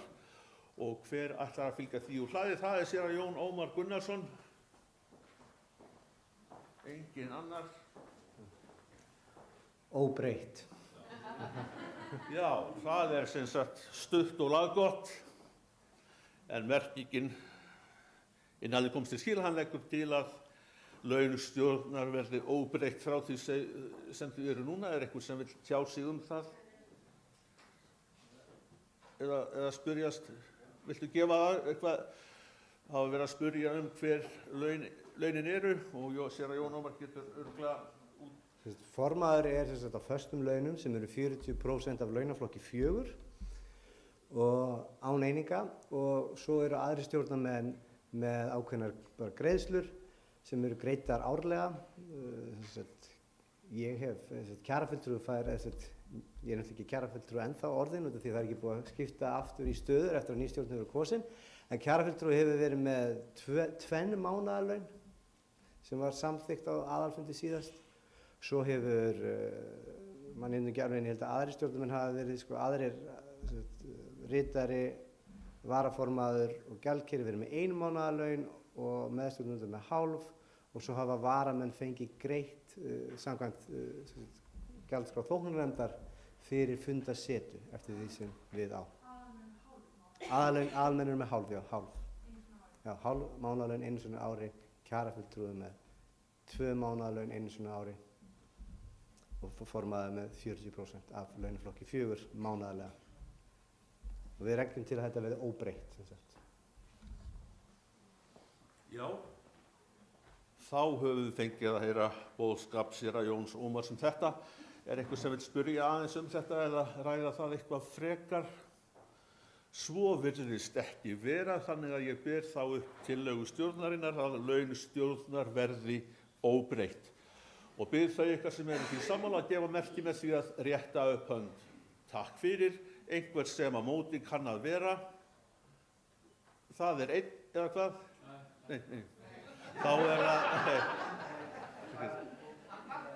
já, þá er það samþykkt með megin þorra atkvæða. Og þá erum við nú komin eiginlega að svona síðasta formlega málinu sem er önnur mál, og það spurði hvort það er formaður stjórnar sem ætlar að gera grein fyrir þeim öðrum málum sem hafa borist.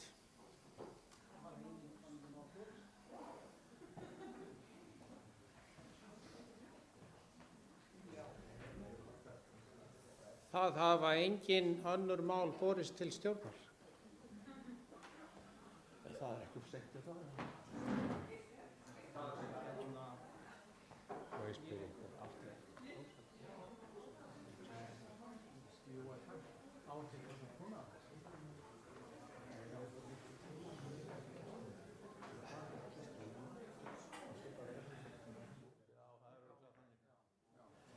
Má koma önnur mál?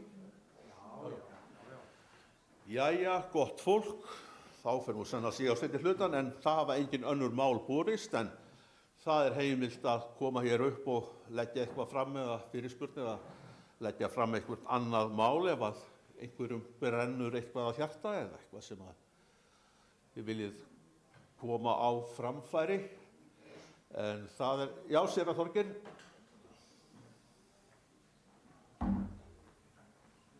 Fundarstjóri og kæru kollega, mér langar að ég bæði náttúrulega þakka fyrir góðan fund og allt sem hér hefur komið fram og mér langar til, svona í framhaldi af því sem hefur verið rætt guðfræðiráðstefnur og annað, að vekja athygli ykkar á ráðstefnunni Leiturgía sem verður haldin í Reykjavík núna í nóvember, dagana 3. til 7. nóvember, þessi samnorræna ráðstefna helgihald, guðfræði helgihaldsins og kirkjutónlist sem bæði guðfræðingar og kirkjutónlistarfólk sækir á öllu Norðurlöndunum.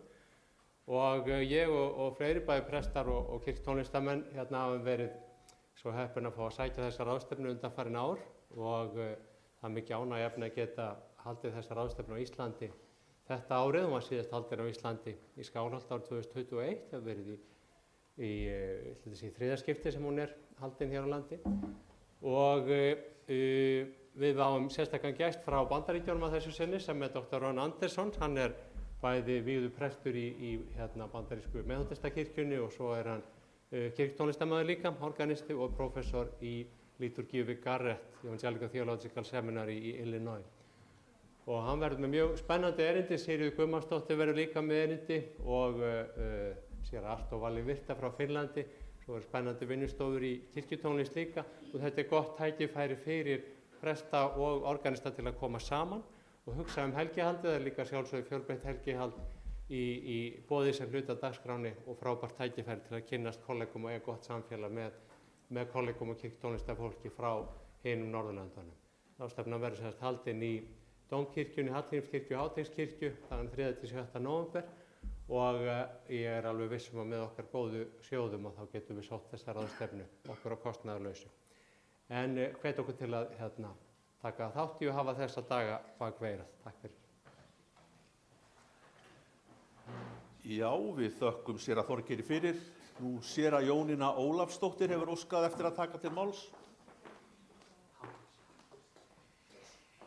Já, mér langaði bara til þess að þakka ykkur fyrir gerdaginn, mentadaginn. Það var svo skemmtilegt og gaman að sjá hvað var mikil þáttaka og ég er alveg sannfærð og ég hef mikla trú á því að það sé gott að kollegar hittist. Og ég ætla að segja ykkur að það var eitt af því sem ég skrifaði á listan í gær. Það var að það gefi mér orku að hitta kollega. Trúið ég ekki. En þannig að já, ég held við ættum að halda áfram að hittast og gera eitthvað svona skemmtilegt og já, njóta samveru með kollegum. Þetta var eina sem ég ætlaði að segja. Það var svo klúðuslegt aðan ég þurfti að bæta fyrir það núna. Já, þökkum séra Jónínu fyrir vel mælt orð. En orðið er ennþá laust ef að einhverjum brennur eitthvað á hjarta og það er séra Viðar.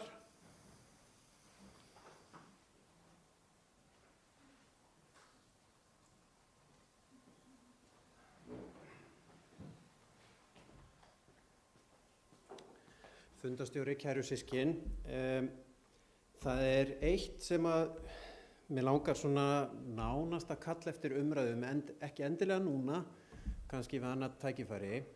Það er notkun gervigreindar í starfinu okkar. Og það er ekki þá á ég ekki við að nota gervigreindina til þess að súmera upp ritningateksta eða fá hugmyndir að safnaðarstarfi, heldur auglýsingar í kirkjunni. Nýverið yfir páskana þá sá maður fjöldan allan af auglýsingum fyrir viðburðina í kirkjunni sem er alveg glæsilegt, en maður rakst á það inn á milli að gervigreindin var notuð til þess að búa til myndir eða aðrar auglýsingar. Og mér persónulega finnst þetta ömurlegt, vægast sagt. Og við erum ofta að tala um það að við séum með lifandi starf, það er skemmtilegt og andinn mikill í safnaðarstarfi, messum og hópastarfi og svo framvegis, en svo notum við sálarlausar auglýsingar. Ég finna til dæmis bara með sjálfum mér að þegar ég sé fyrirtæki eða hópa nota gervigreindar myndir eða auglýsingar, ég fer svona strax í baklás gagnvart því. Ég hef engan áhuga á því, mér finnst þetta cheap, mér finnst þetta sálarlaust og langar bara svona kalla einhvern tímann eftir umræðu þetta. Þannig að pössum okkur aðeins á þessu. Ég veit að gervigreindin er afskaplega spennandi, þetta er svona nýja leikfangið og svo framvegis, en það má öllu ofgera.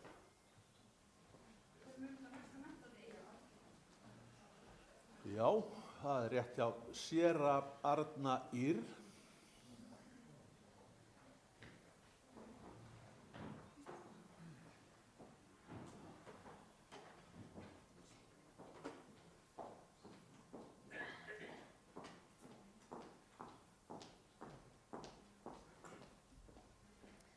Já, kæru félagar, mig langar svolítið að kalla eftir umræðu ofþjónustu í starfinu okkar. Og þá á ég sérstaklega við af því að okkar staða hefur náttúrulega breyst gríðarlega frá því að vera embættismenn með mjög ótilgreindan og markalausan vinnutíma og verkefni yfir í það að vera með 36 stunda vinnuviku. Að þá náttúrulega er mjög svona, við þurfum að setja mjög skýrmörk og ég svona, mér langar sérstaklega bara að heyra í ykkur svona með til dæmis þjónustu við hjúkrunarheimili og annað slíkt.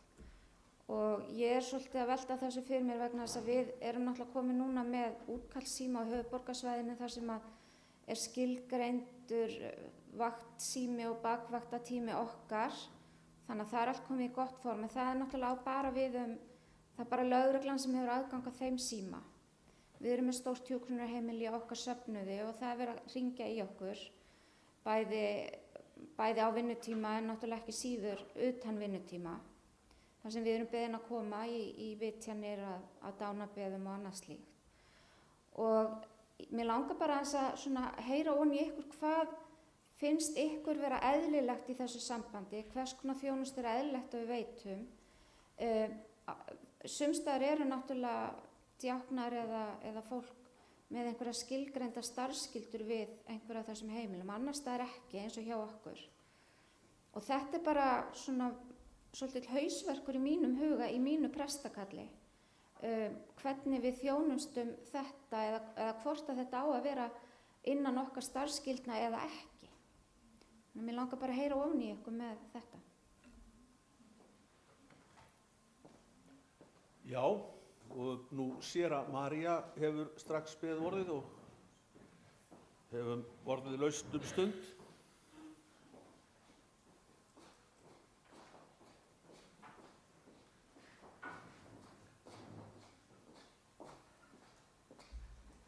Fundarstjóri, fundarfólk.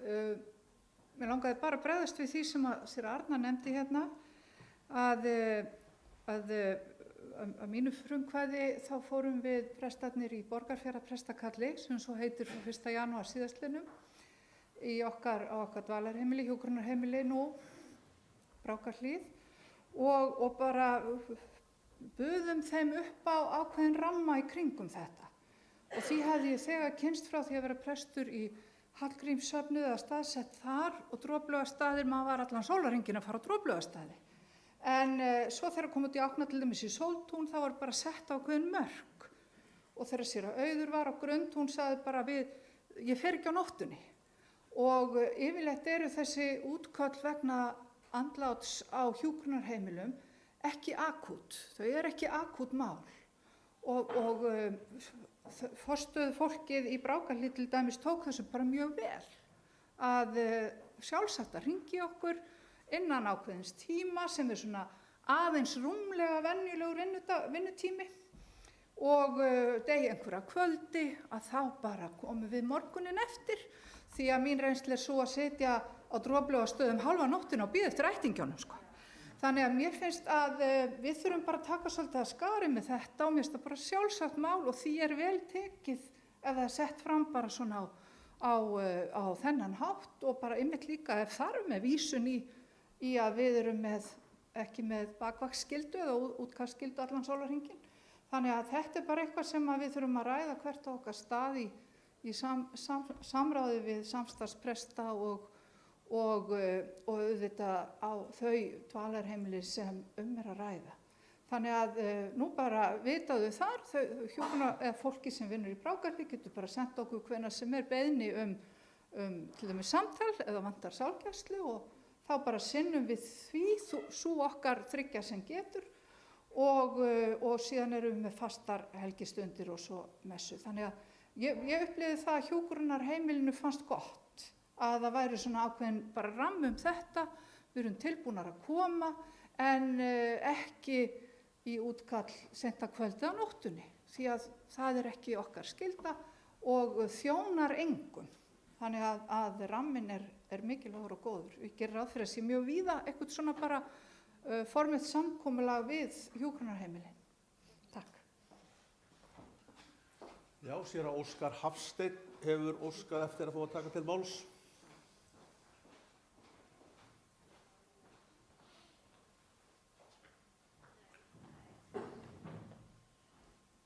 Já, fundarstjóri, kæru systkin, ég ætla að taka undir þetta sem að séra Viðar var að tala hér áðan með gervigreindina. Ég held að við þurfum að taka dálítið umræðun það. Ég skal játa það fyrir séra Viðari og ykkur hér að ég lét gervigreindina gera páskahelgihalds auglýsingarnar og þær voru ömurlegar sko.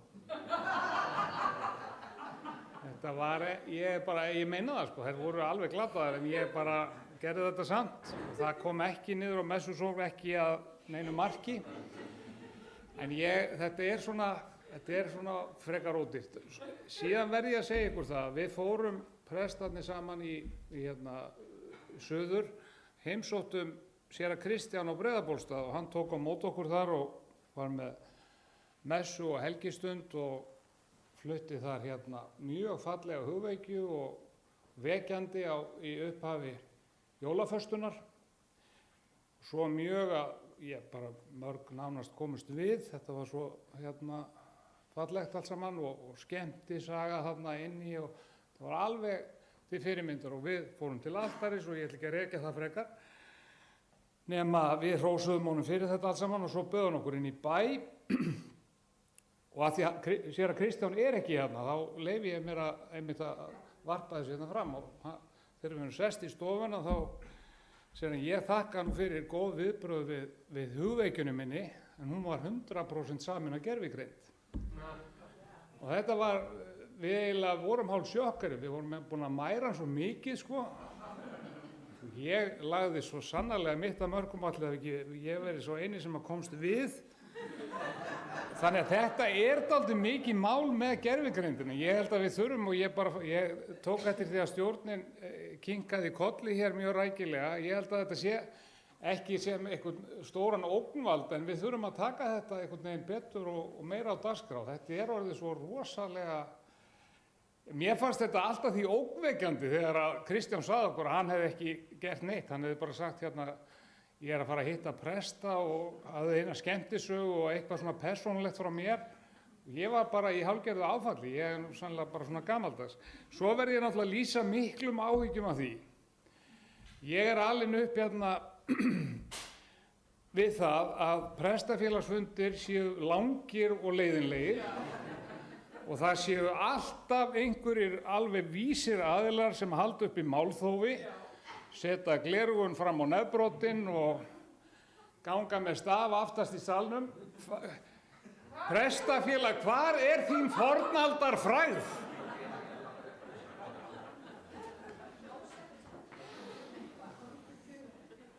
Já, það von að spurt sé, en það séra Ægir. Gjörðu svo vel.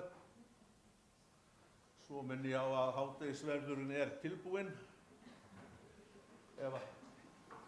Já. Líktu bara þetta hádegisbarinn, þetta bara svo búið. Já, ég loka mælendaskrá eftir 1 mínútu. Ágætu fundarmenn, ég skal alveg játa það á mig að ég hef notað gervigreind við auglýsingagerð og það kannski ekkert endilega verið fallegt. En vitið það, ég þarf bara alla hjálp sem ég get fengið í einhverju svona auglýsingagerð. Ég bara ekki graphic designer og ég spyr mig til hvers eiginlega biskupsstofa ef við getum ekki fengið aðstoð við þetta. Þetta það leiðilegasta sem ég veit að í öllu starfinu mínu einhver svona auglýsingagerð. Ég ekki listrænn, þannig að þetta er bara vandamál sem þið þarf að leysa með einhverjum hætti. Mér finnst allt og mikil tími fari í akkurat þetta. En þetta er mjög áhugavert að spá í hvort og hvernig við notum gervigreind í starfinu. Og einn punktur bara svona sem ég segi ykkur frá sem mér finnst mjög áhugaverður að mér finnst mjög skemmtilegt að láta gervigreindina greina predikarnir sem ég skrifi og gefa mér umsókn og finna svona weak spots. Hún veit að ég er lúterskur og hún spyr mig alltaf, hún greinir, ertu að predika skýrt lögmál og fagnaðarerindi? Og það er flott áminning, þannig að ég bara svona sting því að ykkur að það er ágætt að nota gervigreindina til þess að skoða, er eitthvað vit í predikunum okkar. Takk. Séra Arna Ýr tekur til máls, en fleiri hafa ekki óskað eftir að fá orðið.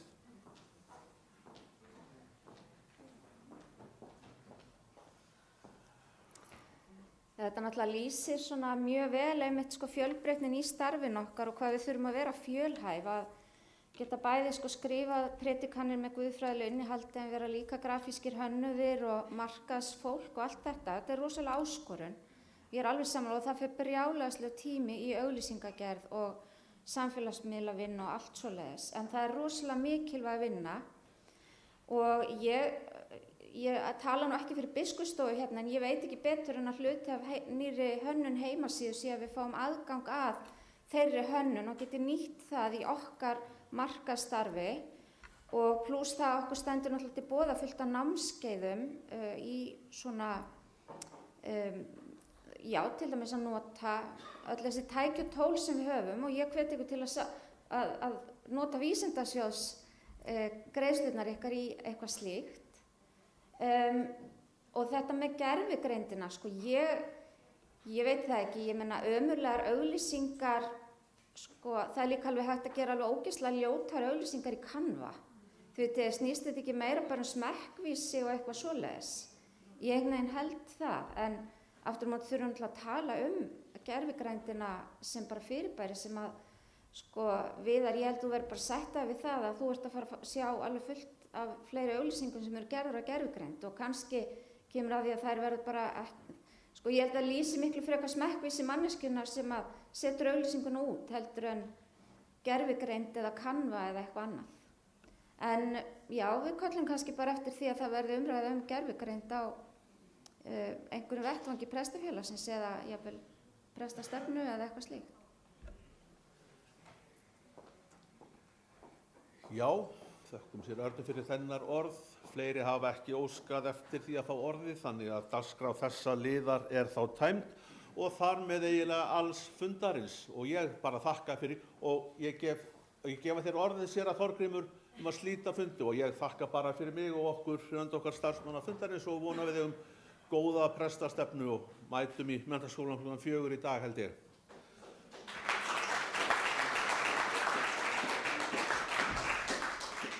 Ég held að mér sé alveg óhætt að fullyrða það að þetta er stysti aðalfundur prestafélagsins sem ég hef nokkurn tímann setið.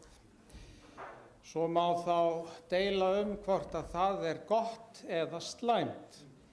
Og ég hef alveg skilning á því sjónarmiði sem kom hér fram áðan að hugsanlega sé fundurinn allt of stuttur og ef til vill þarf að setja á dagskrá einhver deilumál á næsta fundi svo að hann lengist.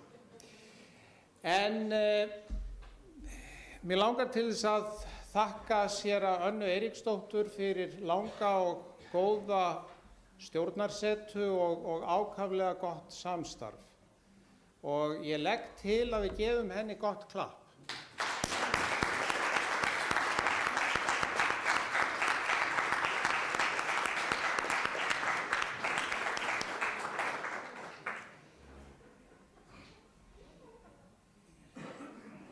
Ætlar þú að segja eitthvað?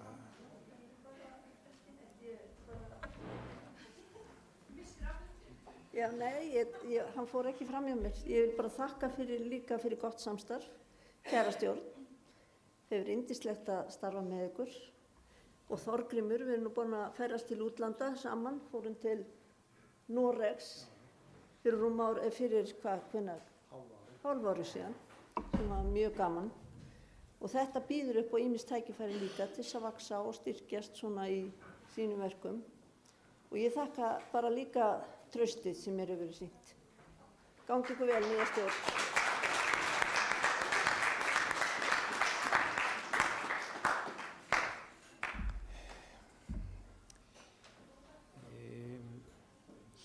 Mér finnst hér hafa komið fram ákaflega athyglisverð ábending að hugsanlega sé verið að gera óeðlilega miklar kröfur til presta, sérstaklega í ljósi þess að vinnuvika okkar á samkvæmt kjarasamningi að vera 36 tímar og ekki mikið meira heldur en það. Og þetta er ábending sem ég held að stjórn muni taka mjög til athugunar. Varðandi gervigreindina, þá er það kannski svona stærsta breytingin sem að við stöndum frammi fyrir núna og ég svona bara varpa því fram þeirri hugmynd að hugsanlega ætti næsti menntadagur að snúast gervigreind og ég sé að stjórnarmenn kinka kolli þannig að mér sýnst að það gæti vel orðið svo. En þá held ég hafi þessi orð ekki fleiri. Ég þakka það traust sem að ég hef fundið fyrir hér og ég veit að stjórn mun vera mér samtaka í því að við munum reyna að vera þess trausts makleg. Að svo mæltu þakka ég góða fundarsetu og segi þessum aðalfundi Prestafélags Íslands slitið.